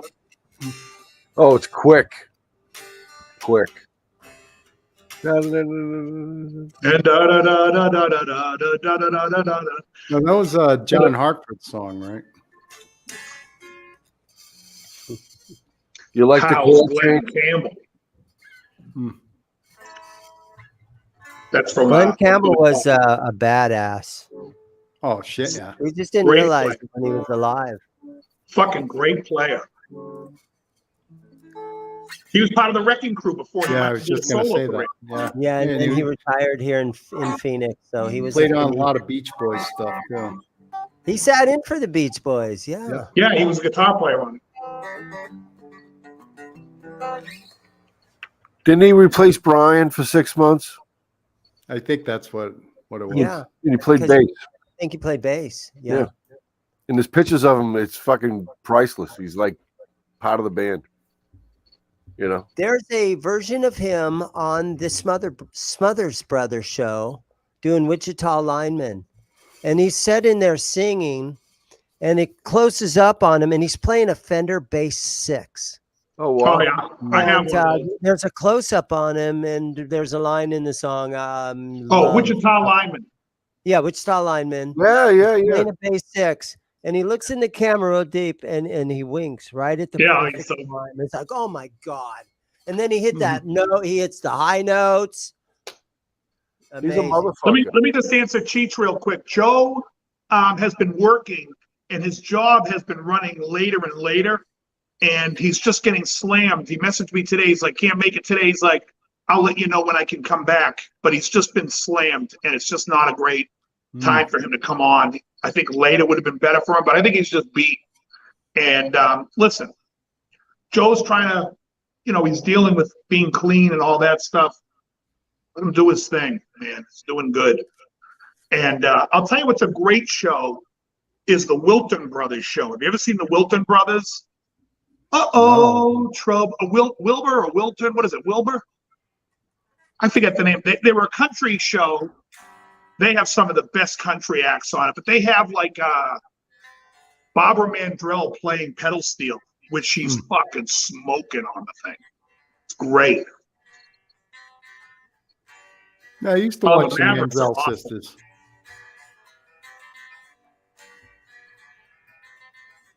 So there was a guy that came into my store once. He was playing these country riffs. So I walked over to him. We started jamming on country tunes, and he was like, we were trading licks. He was showing me some cool ones, and I showed him a couple that someone had showed me, and he was like, oh, that's great. I'm like, and he was really good. I'm like, dude, you are a great player. Do you play with anyone? He's like, I'm the guitar player for the Mavericks. I'm like, oh, I fucking love you guys. Oh, yeah. His name was Eddie something, but he was great. Oh, I thought the Dallas Mavericks for a second there. No, Mavericks are awesome. In fact, I've said it before. Raul Malo, the lead singer of the Mavericks, his solo album, Lucky One, is a perfect album. It's a must-own album, Lucky One by Raul Malo. Fantastic. He's a great singer. He really is. Oh, he's unbelievable. Oh, yeah. I love the version he did of the Bruce Springsteen song. I got something in my pocket, all that heaven will allow. Great. Their version's way better than Bruce's. That's the case with all Bruce songs. I mean, For You, Manfred Mann kicks the shit out of the Bruce song. Friggin' Blinded by the Light. Yeah. Point the Sisters did Fire. Because the Night, Patti Smith. Patty's right.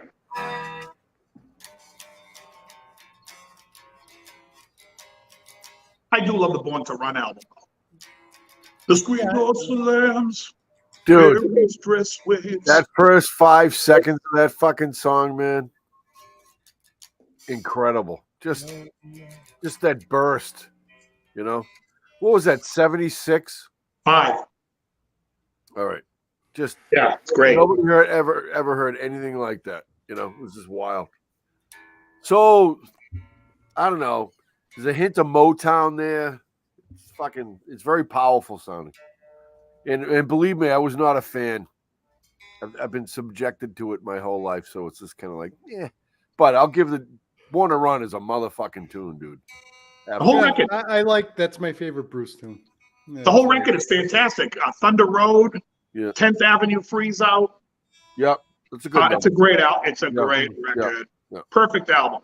And the video that he did, Rosalita's, right? I think that was right here at Rosalita's the on the college. album before that. Rosalita's on the Wild, the Innocence, and the E Street Shuffle. That's what made him really break into the masses. I think the concert footage from that live video of that was right here in Phoenix, Arizona, at the Coliseum in Phoenix. And there's the part in the song where there's that break where it's stop. And then they kick back, Rosalita. Yeah. And there was in the live video, a girl comes onto the stage, starts hugging him and everything. The roadie finally pushes her off the stage, and they get right to that spot in the song where he's like, stop. And just the timing of that is perfect. And it accidentally happened like that. I always like when he And then goes, they kick I back know into your it. It's daddy like, oh don't like me because I play in a rock and roll band. How did they He had a set couple of that good, up he had a like couple of that? good songs It on was his first album. accidental, and the timing on that was just impeccable. They couldn't have dreamt that up to be better. Where there's a girl tackling him and hugging him, and then the roadie finally pushes her off the stage, and they get right to that point in the song right there where he just looks at the audience and says, "Stop," and then they kick right back in. It's flawless. Yeah, Darkness is a good album too from '78. Darkness on the Edge of Town. I like the first album. Had Growing Up, Spirits in the Night. It had For You. It had was another big song on the first album. I got to think of what it was.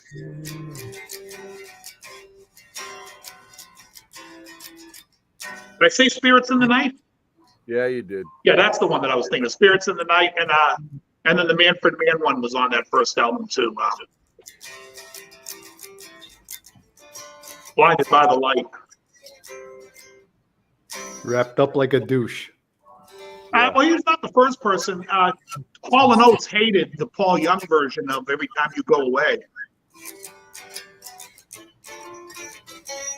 MTV didn't. Yeah. I love that choral, the sitar. Bow, now, wow, wow, wow, wow, the piano. Gink, gink, gink, gink. Oh, killer! Yeah, that shit. song was 1984. I remember that. That was a big song. I also like this song, Why Don't You Come Back? Please hurry. Why don't you stay for good this time? He had an interesting voice. I liked Paul Young.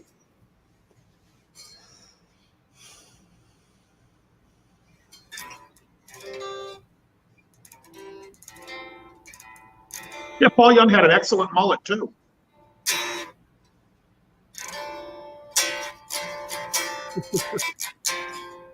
Oh, yeah. Yeah, what do you think of this color? I like that. For a guitar? Yeah, of course. Yeah, I like that. What's that called? Yeah. So the paint process is foil metallic, and they simply call it yellow. Putting on the foil. But I would say it's a perfect chartreuse, wouldn't you? It kind of looks like The Exorcist puke green. Yeah. Pea soup. Friggin' pea soup. Oh, it's more limey than that. Way more limey in person. But it's like fucking Kawasaki yellow green. There's metallic to it. It's a good guitar color. Yeah. Maybe like a metal type guitar. I was thinking about maybe doing like a Floyd Rose type guitar. You know, Don't do it. on a Strat. Do the ultimate sin. fucking, you know, make like a vintage looking guitar and then put that nut on it and do all that crap to it. Put a Floyd on an acoustic. I haven't seen that before. But Floyd's on basses is like, what the fuck? Or just a Taylor on a bass, you know. It's like, wow. That's a dumb idea. I know, Yeah, but I've seen it. that Like, that it took off is. for like around 2 seconds. Sheehan did it. But I'll say this, if you want to talk about guitar and tone, the Taylor, if you guys have all played Taylor bars, you know that guitar doesn't sustain for shit. Yep. It sounds like it wouldn't even sound good. And then you hear Adrian Belew play it, and you're like, yeah, it sounds like a guitar. You would have no idea that was a Taylor. Right. Yep. Right. On a Mustang, right? Oh, yeah, unplugged, they sound awful because the way it is, everything's contained in that little. Yeah, it's just the strings vibrate, everything, nothing transfers. That's my whole point. It shows you when there's no transference, there's still no change in sound. You couldn't tell me if I played you guitars and played you 2 songs with a guitar. I mean, look at Van Halen. Van Halen on Summer Nights from Van Halen, he's playing a trem Steinberg. Mm. Nobody said, how come that guitar doesn't sustain like his other guitars? It sounds like a fucking guitar. Well, it definitely sounded thinner, but that's because of the pickups in it. No, it didn't. Yeah, it did. No, Summer Night sounds thinner. it sounds like Eddie. Probably Sounds like it Eddie. sounds, Exactly. it sounds like Eddie. I'm just saying, I thought the EMGs sound a little tinnier than these regular. There are pickups. humbuckers on that guitar. What are you talking about? Yeah, they're EMGs. Yeah. sonically massive. All their fucking records. Yeah, I don't know if he kept the EMGs in it. I don't know what pickup he had in it, but I'm just saying the guitar itself is a Steinberg. Dave, I noticed that Rick Beato did another video about Sting and how super talented Sting is. What's your thought? What's your guys' thoughts on that? I did not see the video, Yeah. but I think Sting is super talented. Oh, Yeah, I agree. Yeah. I think he's brilliant. He's a good guitar player too. Now, this is coming from somebody, I admit I was wrong. What? When the Police broke up, I said, what the fuck? Sting isn't the whole band. The band is what made that band so special. And then I saw the movie Everyone Stares that the drummer made from the footage of the whole career of the Police. And watching that movie, I came out of it going, I was wrong. Sting is the band. Yeah. Yeah.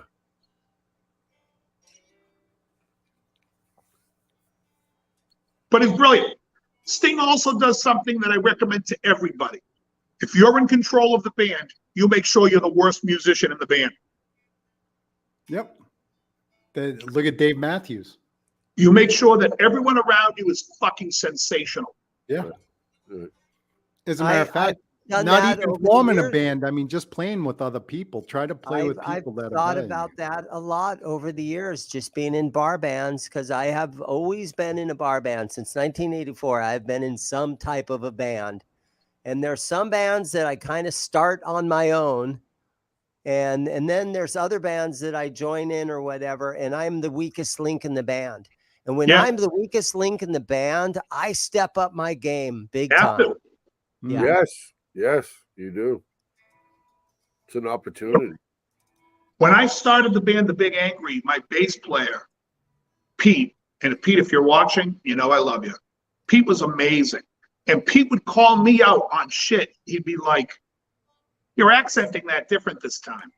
And I'd be like, I'd write a song and it evolved, but he'd call me back and be like, I like the way you played it when we first did it.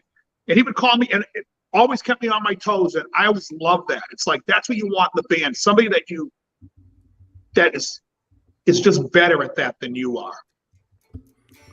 Because I know what I'm good at, but I know I'm not the best. And I always want to surround myself with guys who are the best.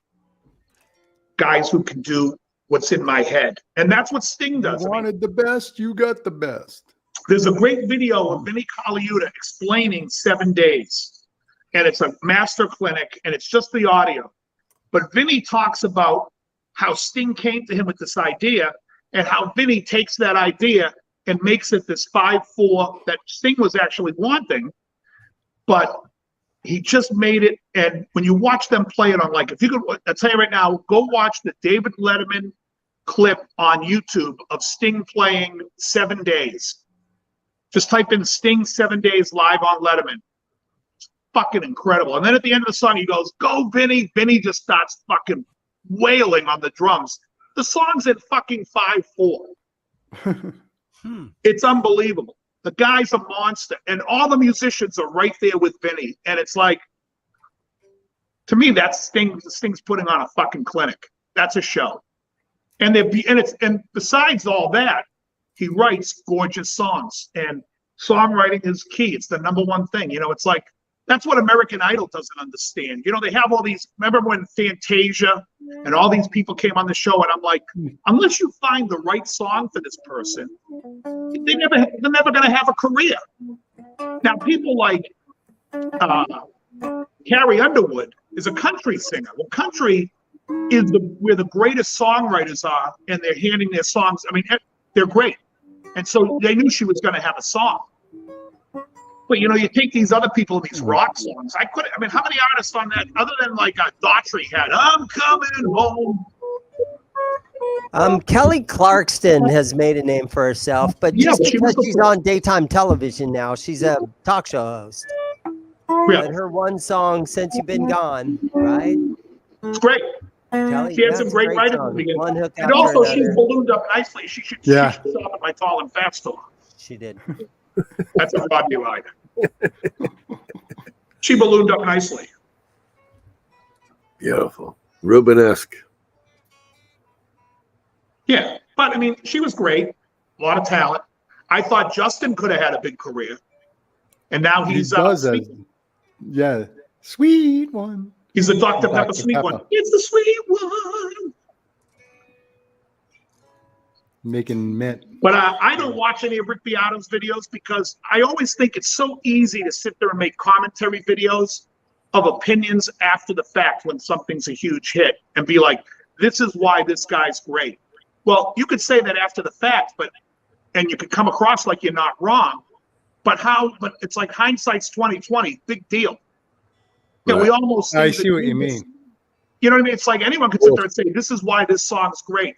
And he pulled out some Rush song once. He was talking about why it's great. It's like, that's not why it's great. It's great because it's great. It's a fucking great song. And it's also appealing to the average musician because he ends up with the actual tracks that he can, okay, let's listen to just the vocals, and then let's listen to that drum. So for him to be able to obtain those tracks, I don't know how he pulls that off. But most audiences, like myself, I love hearing that. Most audiences, in my opinion, are pedestrian. And sorry, folks, if that makes me sound like a music snob. It won't be the first time you'll hear somebody call me a music snob when we do the show from the White Ash. There's a guy there who loves calling me a snob, which is why I don't like blues. I find a lot of music is very uninspiring. I find Guns N' Roses terribly, terribly boring. I find that shit boring. I find like when you name those Beatles songs that are in the top list, those Beatles songs to me are nothing. I mean, like Norwegian Wood is more interesting to me than While My Guitar Gently Weeps, which is just the fucking descending A minor. Well, I was never that big of a fan of Guitar Gently Weeps, but I like Something and Here Comes the Sun. Oh, I think Harrison wrote some decent songs. I'm just saying, I don't think Here Comes the Sun is all that great. It's good. It's a cute song. But I mean, is it as good as Got to Get You Into My Life? Not to me, it isn't. Is it as good as God, there's so many. She's So Heavy, you said. Wow. It's great. Fucking great. There's so many great songs. And then there's like Oh Darling. To me, Oh Darling's a simple blues song. It is. That I find boring. Is Oh Darling as good as Maybe I'm Amazed? No, Maybe I'm Amazed is a beautiful song. Long and Winding Road. You could consider "Oh Darling" a blues song because isn't it just a 3-chord over? It's a 1-4-5. Starts on the altered 5. Oh darling, The vocal performance is really good, though. Yeah, He goes into his high register. Yeah, he He said had to that like smoke I think he did cigarettes it. all day to get that. Yeah, he did it in the morning. It was he would only record it as the first take, and it was the fifth time he did it is the one they kept. But I just think there's like songs like "In My Life" is a gorgeous song. You know, and you could take, and there are some 1, 4, 5 songs that I think are beautiful, but they have a melody that I think goes beyond your typical. 1, 4, 5. If you leave me, I'll never do make it alone. Believe me when I tell you. Ooh. I mean, it's just to me, I find it pedestrian. I'm like, okay, boring. I'll never leave you. It's got soul. It does, but it's It's just got to me. soul. And it's to something that me- he stamped out on his piano, you know, and so maybe a stamped out Ray Charles type of piano But for me, songs would like have Penny maybe Lane, been better. Strawberry Fields, I Am the Walrus, those songs to me are a little bit more the genius of the Beatles. You know, I think so, anyways. I mean, I think people overlook the third album, which I think is a crime. I think A Hard Day's Night is some of their best stuff. 12 or 13 songs and not a bad song on that album. I like the first album. If you skip past I Saw Her Standing There and I Want to Hold Your Hand, from that point on is what I enjoy on the first album. Well, I don't know if that's on the original pressing though of the Please Please Me. I think that's the American release first album, because I think I Want to Hold Your Hand was just a single. I think the first album was like Anna, Go to Him, and From Me to You, Please Please Me. Not a great, I mean, it's a good album. The second album I'm not a big fan of, which is With the Beatles. The third album, Hard Day's Night, I think is probably With the Beatles is the one that I like. If you don't listen to I Want to Hold Your Hand and I Saw Her Standing There, from that point on, I think. Are you sure you're not talking about Meet the Beatles? I think you mean Meet the Beatles, because that's the American the very first American one. Yeah. Yeah, that's Meet the Beatles. Yeah, With the Beatles is the second of the UK releases of the albums that they made. They were not happy with the way it worked, because what happened was they made albums on Parlophone, and then Capitol would go and make their own albums for the American market. And that was all the way up until like, I want to say like Sgt. Pepper, when they finally started doing the albums the way the Beatles wanted it. But yeah, because Beatles 65. Yeah, so they had but I'll tell you the worst album from the Beatles is the fourth album. What the hell's the name of that album? For Sale. It's for sale because nobody should buy it. It's terrible. It's all covers. Yeah, and it's the old school Beatles stuff that they didn't have any time to write anything new. There's one song on there that is listenable. But Rubber Soul. Yeah, that's a bad one. Rubber Soul, Revolver, Yeah, and Hard Day's Night to me are the three albums. If you're going to own three albums by the Beatles, that are must-own albums. What about Rubber Abbey Road? Soul, Revolver, Hard Day's Night. What In that about order. Abbey Road? Well, I'm just saying the top three. Abbey Road, I think, is okay. I wouldn't put it up. I wouldn't put it on the level of those. I definitely wouldn't put Let It Be up there. Sgt. Pepper's was good, but it's Sgt. Pepper's like The Wall. After a while, you get sick of it. I'm sick of it. Yeah, if I ever have to listen to She's Leaving Home again, I'm gonna leave home. Wednesday morning at 5. Yeah. Now with you. I think, and I also, what would you do if I sang out of tune? What I'm going to do is take the needle off the record and put on Revolver. Thank you. When I wake up early in the morning, lift my head, I'm still yawning. Revolver is such a fucking great album. And Rubber Soul. I'm saying right now for the record, Rubber Soul, Revolver. Actually, if I put it in order that I like it, Revolver, Rubber Soul, Hard Day's Night. Those are the three albums that are must-own, in my opinion. The other shit, you can hear the hits on the radio. That's all you need. And when did George Martin take over with the Beatles? As far as I'm gonna record everything you guys do From the beginning. yeah.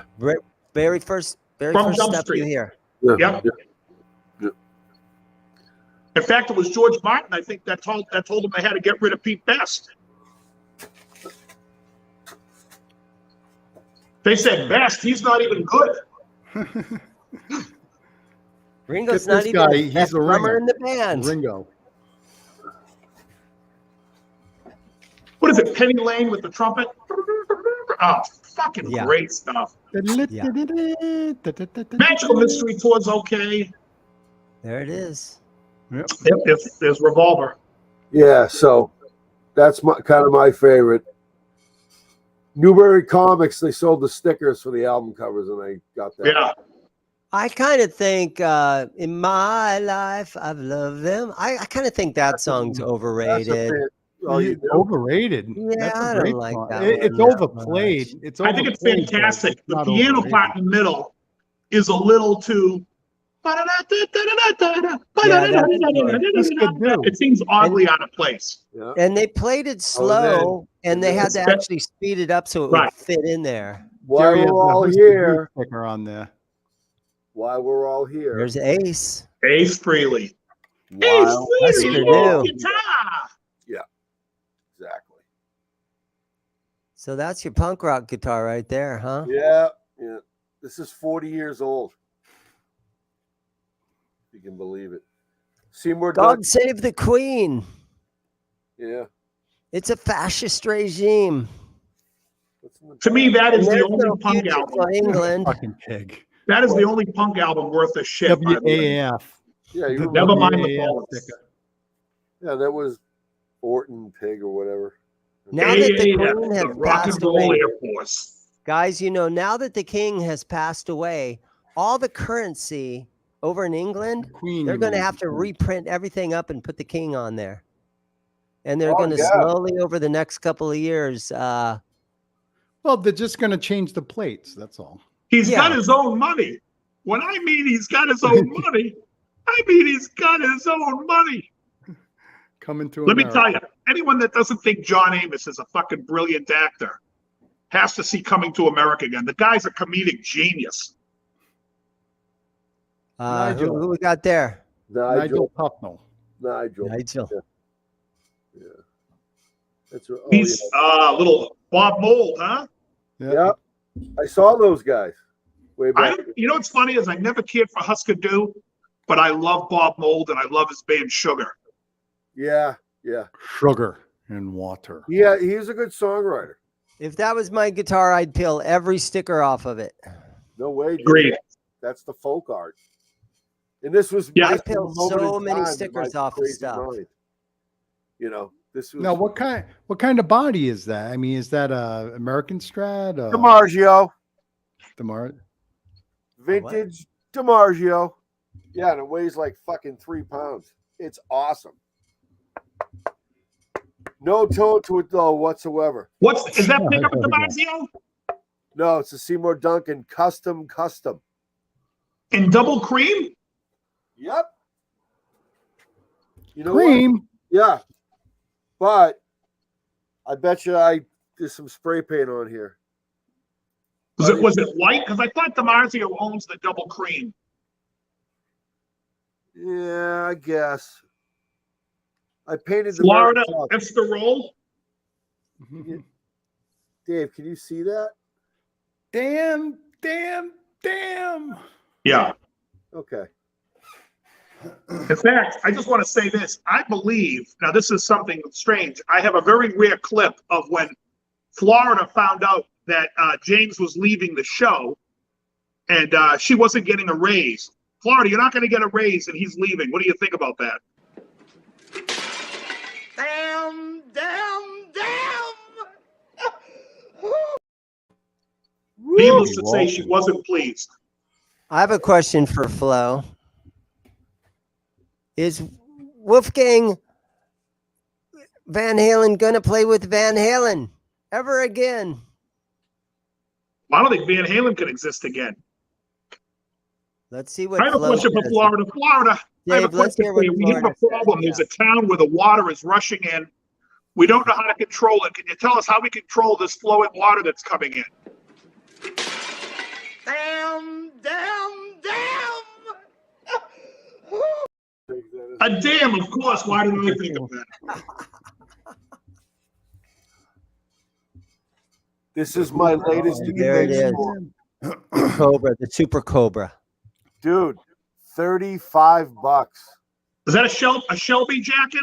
Yeah, score of the century. I should have paid 100 more, but anyways. My buddy in LA, he was Australian, used to caddy for Carol Shelby. Extra large. And look at the fit. Really? Yeah. How was he as a guy? He liked them. Yeah, if you watch interviews of Carol, well, first of all, he's a fucking salesman. So he's always trying to push something. You know, he always Those has old 60s Shelby Spiders or Shelbys were awesome. the Cobras, yeah. Well, why Man, not? that looks sharp. Stupid jacket, you know what I mean? It's My friend's father used to work with him oh yeah. at GM when he was at GM. What was that? Later? Oh, gee, 80s, earlier, I 90s. believe. No, way before that. Hmm. Well, they went to Ford, right? They did the special vehicle teams, all Yeah. those Cobras on the Shelby Ford, yeah.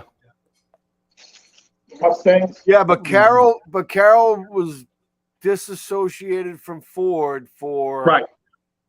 probably 30 years. Yeah, of course. And then he started with Dodge like in the 80s, and you know, but he was doing his own thing throughout, selling wheels and engines and shit.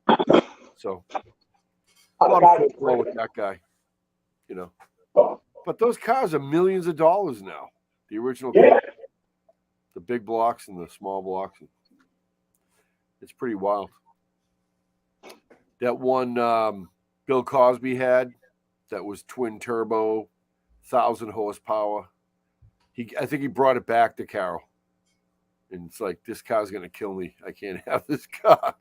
And they sold it at Barrett Jackson like 10 years ago, before all of Bill's muckety muck. And it went for like $5 million. I can imagine what it'd go for now. You know.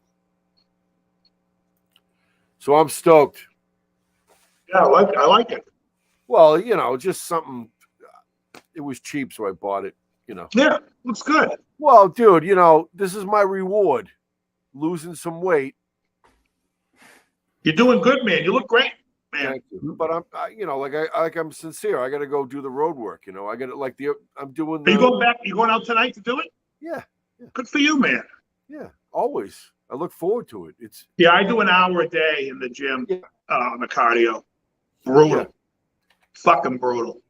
I don't know. Well, maybe mine's not as strenuous, but I do a minimum of an hour, maybe a little more. Over the weekend, I was out a couple hours at a time, and I was out a few times. So I'm hitting it hard. Oh, but yeah, it's starting to show, though. Definitely in your face more. Well, I'm under 230, dude. So now I'm lighter than I've been in fucking decades. Right. And I was here before, and I lost it, and now I'm back with a vengeance. Yeah. And I'm doing I've enhanced my program with the olive oil, the lemon water, the fucking apple cider vinegar. I got to tell you, I went to Ocean. You got to run to Ocean State Job Lot. $6.99 for 25 and a half fluid ounces. $7 for it's made in Turkey. Oh, yeah. First cold press, organic. Do me a favor. Pick it up. I'll give you the money. All right. Thank you. All right. I got cash. All right. What's I think it could come up for $7. What's that brand Oh, name? whatever, you know. You know what I'll do is I'll just grab it the next time you go grab a steak. I'll grab it on the way to get the steak. What's that brand name, Dave? I don't know what the brand is. It's like an Italian name. But you want me to? You want a couple of bottles, or you want just one bottle? Yeah. Yeah. That's fine. But, well, you know, Krellbauer, are you a proponent or a fan of the polyphenol or high in polyphenol foods, and in particular the olive oil, which I think is just an excellent source to get that? I never really investigated it. Surprisingly, I know a lot about different foods, but I never investigated olive oil that much. Well, I just it was the mantra of supposedly the good for you. aforementioned Gundry, right, Dave? Yes. Yep. And Gundry's selling it overpriced. However, what he talks about is sound advice. So I researched it a little further, and I just simply looked up high in polyphenol olive oil, and I got this one for $20, whatever. I paid $1 an ounce, and I was happy with that because what was he charging, twice or 3 times? Yeah, he was charging $40 for like 8 ounces. With me, Outrageous. It loses its health effects when I put a big hunk of bread in it. No, the issue is what I do is I take a little romaine lettuce and like a tiny bit of cotija cheese, which I use just like salt, and then I douse it with olive oil. I'm using a ton of olive oil, and I eat it all and absorb it all up just to get that olive oil. Yeah. And it's great. It's so it has such a strong, the cold pressed organic has such a strong olive taste to it. Tastes so green, right? It's so good. Oh yeah, the green. Do you taste? It's just so good. Well, that's the polyphenol. That's what you fucking taste. Put a little Parmesan cheese in that. I don't use Parmesan because the problem with Parmesan is if you buy grated Parmesan, it's all with they use all this caking agent in it, which fucking negates everything. No, I'm talking about real Parmesan.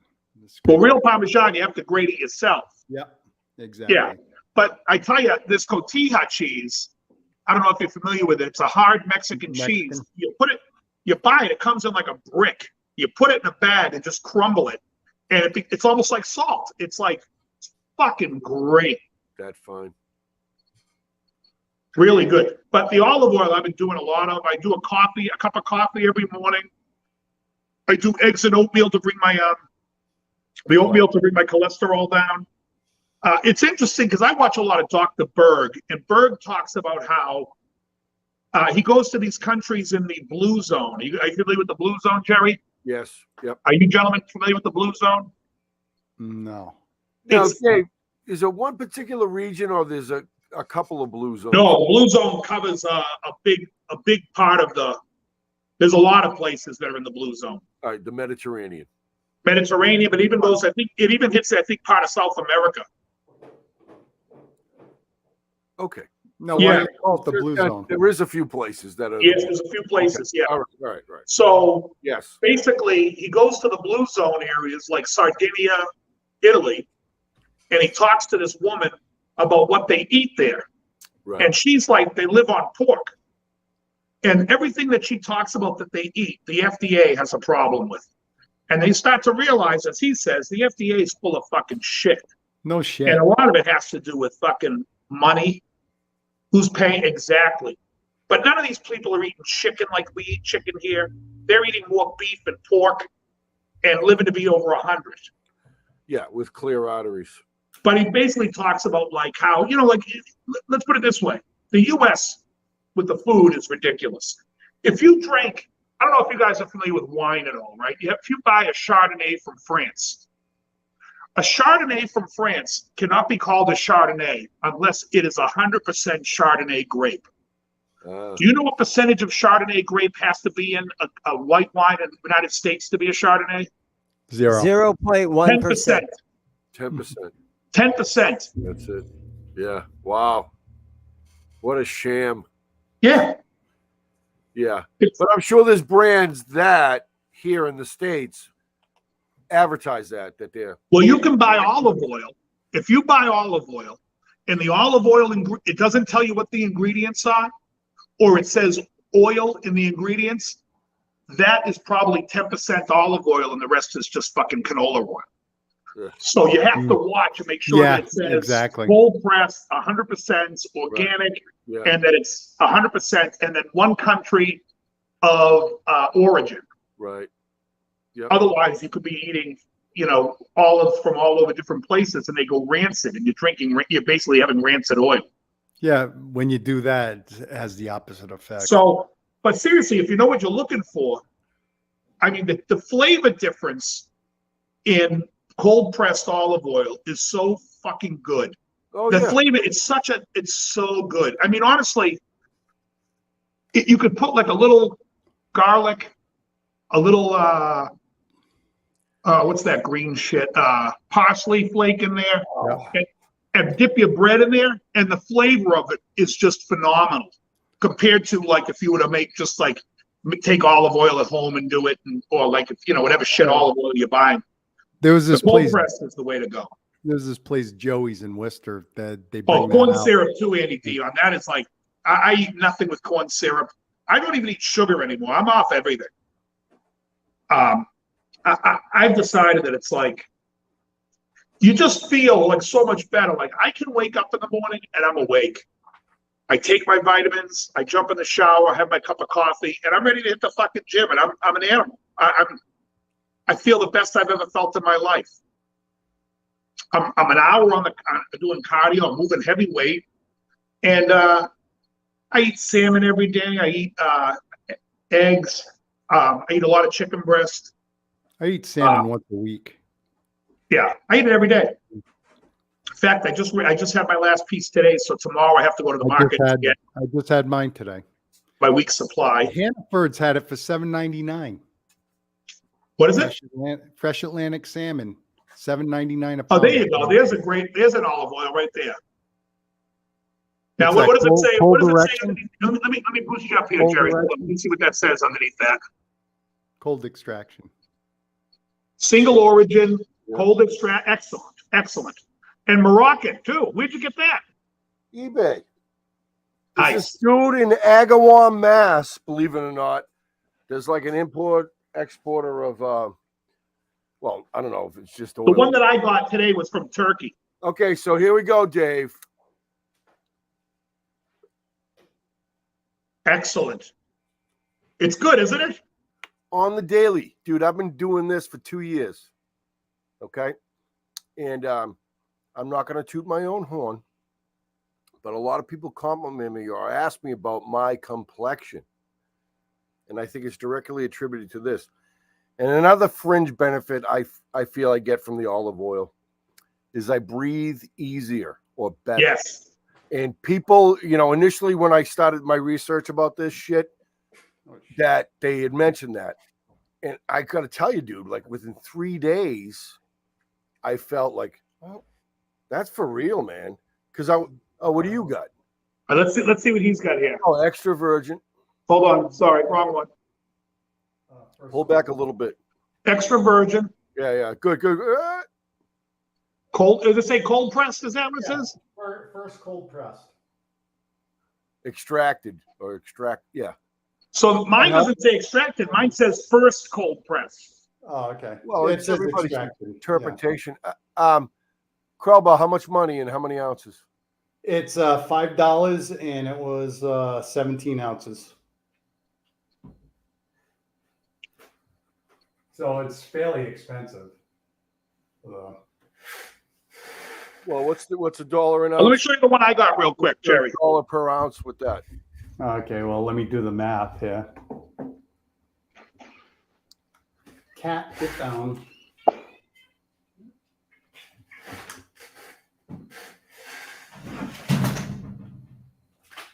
Pretty cat. Okay, hang on. 33 bucks. I gotta think this was.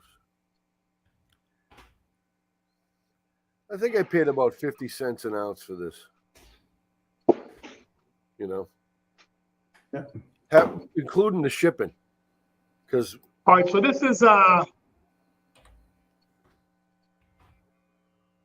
what's that? It's 29 cents an ounce. Okay, extra virgin USDA organic, first cold pressed.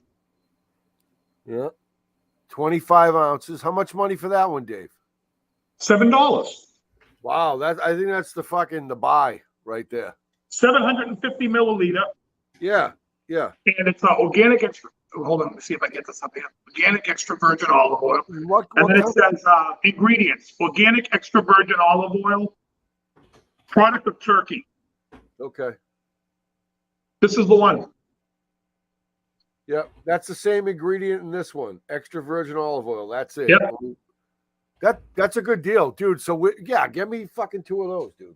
Yeah, All right. that's Ocean State Job Lot. Thank you. Yeah, you got. I'll get it with like. We'll probably do. Fucking it is the best shit. If you can do one thing Yeah, we can go Thursday. If you want to go Thursday again, we'll go Thursday. Maybe. I might Maybe. jam with this dude. I might jam with this dude. I can go another time, you know. So, anyways, yeah, I ran into Satch when I was down at Pete's, and I keep getting asked about gigs. So I reached out to a guy. So I got to put something together, you know. But I enjoy that type of activity. What's that? I enjoy that type of fucking shit because I sat in with some guys Friday night, and there would be 2 6-foot blondes dancing around, and I'm like, you know, this doesn't suck. This doesn't suck. But you know, it's the first time in a while, so it's like a novelty, as you know. Week in, week out, drunk people, you know, we all been there too. So we'll see how it goes. I just got to get the hell out of the house and play some guitar before I die. That's all. I'm sure a lot of our viewers out there feel the same way. Are you doing oatmeal at all? No, I stopped that because it was the carbs. Doesn't matter. It's the fiber. If you buy I think I need to reintroduce that. Well, now that I got some pounds down, I can. It knocks your cholesterol down. Yeah, just do a half a cup. That's all I do. Half a cup. What's the carbohydrate? And Doesn't matter. Well, the other thing is, Dave, I'm only doing the one meal a day, and breakfasty type food just doesn't really enter my thought. You're doing one meal a day? Oh yeah, I've been doing that for.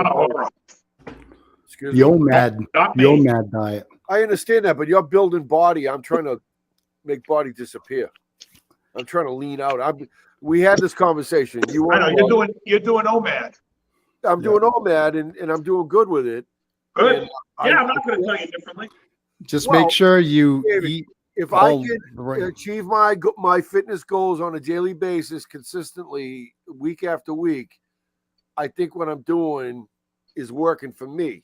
Unless I'm gonna follow my face. It's been 6 weeks anyways. And I got good mental clarity, fitness. I often tell people I feel like I'm getting pushed up the hill. So I walk more to try to increase my workload. Good. But I fucking ran for like a minute the other day. Like, dude, I'm starting to like bust into the next thing with me, you know, and I'm lighter. So I feel like, I can move more and stuff. If you run, don't run on the street though. So when I did my diet this time around, my goal in my diet was not just to get in shape and get into the best shape of my life. It's also about longevity, you know, because I watched my dad basically fall apart with his heart. I'm like, well, I got to get, so like when I do cardio, my cardio is way more for my heart than it is for my body fat. It's more, and it's also really good for my mental, you know what I mean? It's like you're there, you're working, you're doing it, you reach a goal, you're done. And it's like, all right, now I can go enjoy my day. It's a huge smoke a cigar builder, right? Like, well, not just that. To me, like I said, for me, it's about longevity. I just want to. Well, like it's all of that. You know, you wake up one day, you're in pain, your parts of your body hurt, all that's gone. I used to get out of bed last year, and I'd walk like to the bathroom. My back would be stiff. I would be stiff. I know. That's my morning wood joke. Yeah. But everything would be stiff, and I'd be like, "This sucks. I feel like I'm an old man." All that's gone. I jump out of bed now. I could be like, I just feel great. It's fucking. And but again, like I said, I'm not just trying to visually look great. I'm trying to get healthy in and out. So. Yeah, and it shows, and I think the mantra to you, you know, knowing you personally, is the dedication, the devotion, the discipline. It's discipline, yeah. And I lack discipline. However, I've tried to attain more and more as time goes on because it's the answer. It's what? It's the answer. It is. It's like, what's the secret sauce? Fucking doing the work. The discipline. It's the same thing. It's the same thing when it comes to playing music. Fucking you know, practicing. If you got right, you got to practice. You got to Get work your out hands some of on the stuff. instrument. Yeah. And the more you're dedicated to it and to the craft of whatever it is you want to do, the more you're going to excel at it. And it's like, as time goes by, you sit there, like I said, at 53 years old, I was in the worst shape of my life. And at 54, I'm slowly getting to the best of my life. All right, let's ask a poignant question here. How and why did this happen? Not the recovery, that's obvious. How did you wind up in the worst shape of your life? Well, I think it has a lot to do with just unhappiness and my dad passing. Sure. And it's just, you go through a lot of stuff. You're just like, you know what? Yeah. You go through your day to day, you're living your life, your things you're unhappy with in life, you're living with, and you're just like, all right.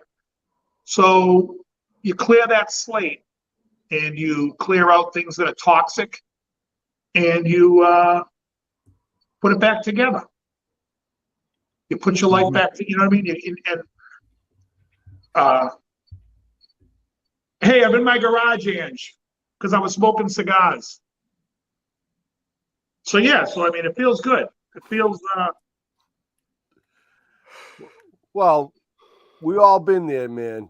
Yeah. And again, the mental thing, I think, is huge too. Well, not to get into anyone's deep personal stuff, but you had some major life changes in the past 2 months. That was my impetus for. Well, all right, yeah, there was that, but I started my thing well before. No, I know, but while you were doing that, you were going up and down a little bit. You were also dealing with life. Oh yeah. And those things that were going on behind the scenes that, you know, with someone's health that it's very difficult. Yeah, and maybe part of the discipline thing, because you don't have time to hit your fucking. I got to be on the road at 9:30, and somebody's. I miss you too, Ange. When other people occupy your time, you can't focus on yourself. Ange, hopefully I'll see you Thursday. If you let me could do it like maybe early evening. In the evening. Great number. Which this guy the Telecaster which you have no longer, fucking nailed that. What's that? In the evening, when you did it with, Jimmy and those guys 5 years ago, whatever it was. Oh, you said a Telecaster. I have the same Telecasters that I had then. I thought you said you sold. What did you tell you sold? Oh, that's what I sold. You never saw. That was. All right. I still have my B Bender. I still have my G&L. Oh, okay. I have all those still. Grelba, he does the B Bender thing with the fucking. Yep. Yeah, nailed. Yeah, I remember seeing his B Bender on one of the shows once. Yeah, that's awesome, Elroy. Elroy's 58. And he's in his high school shape. He's been working hard. So what's his story? Or has he just been fucking working out his whole life? Like this? I don't know. Too, Elroy, is this new? When did you start this, Elroy?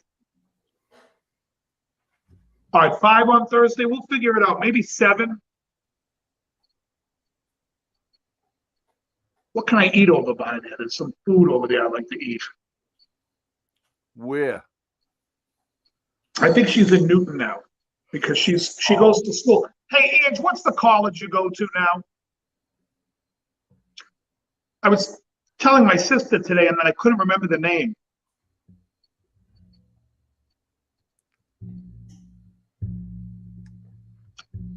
I still teach Ange, but I haven't had her for 2 weeks because she went away, and then now she's in school. But we're going to start up again.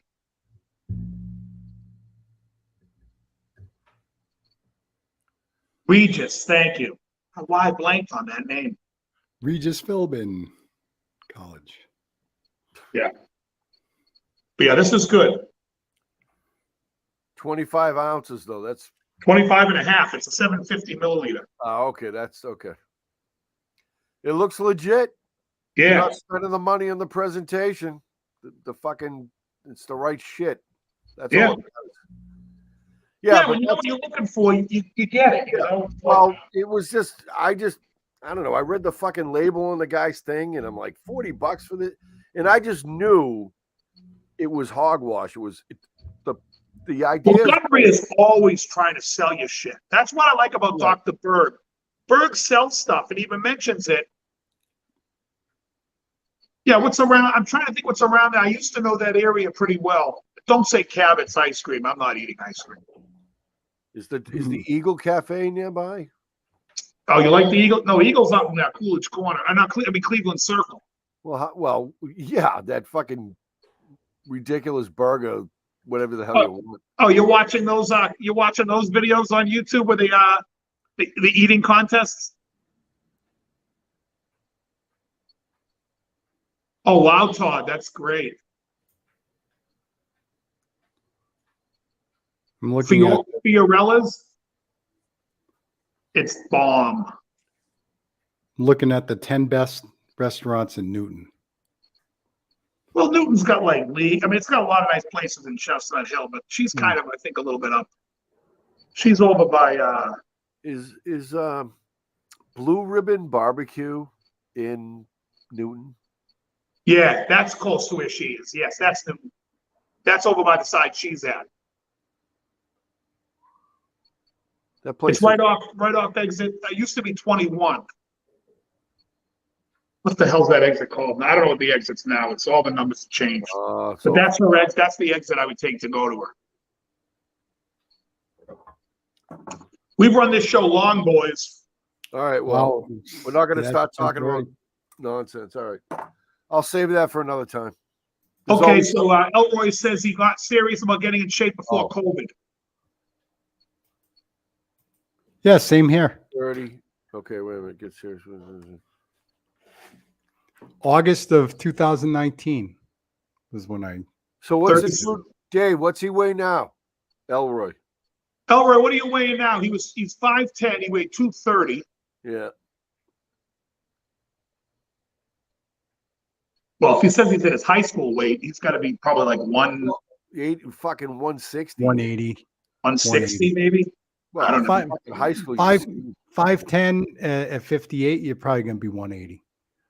Your frame fills out a little more as you get older. Sure. What's 36? Yep, Elroy said 180. Good. Yeah, 180. Oh, all right. Excellent. Well, that's 50 pounds, guy. Yeah. 50's good. It's fucking killer. I still got 10 more to go, but I want to put on 10 more pounds of muscle, and I still got to lose. Oh, the exit's 36. Yeah. That makes sense. I got to drop like 30, but I'm doing it very slow. I'm trying to put on 10 and lose 20. That's Yeah. Elroy, that's awesome, man. Good for you. That's my goal. By the Yeah, I end- know the exit, though. It's after the crazy curve. I know which one it is. It's Route 16. All right, everybody, we're going to call this one. I Goodbye, want to Dave. thank everyone for being here. Krell, how's the job? It's going good. It's Did you find out what kind of cigars your boss smokes? he mentioned some of them, and I didn't recognize them. All right. He says he's trying to cut back. So, what are you So doing not for going to help work? them?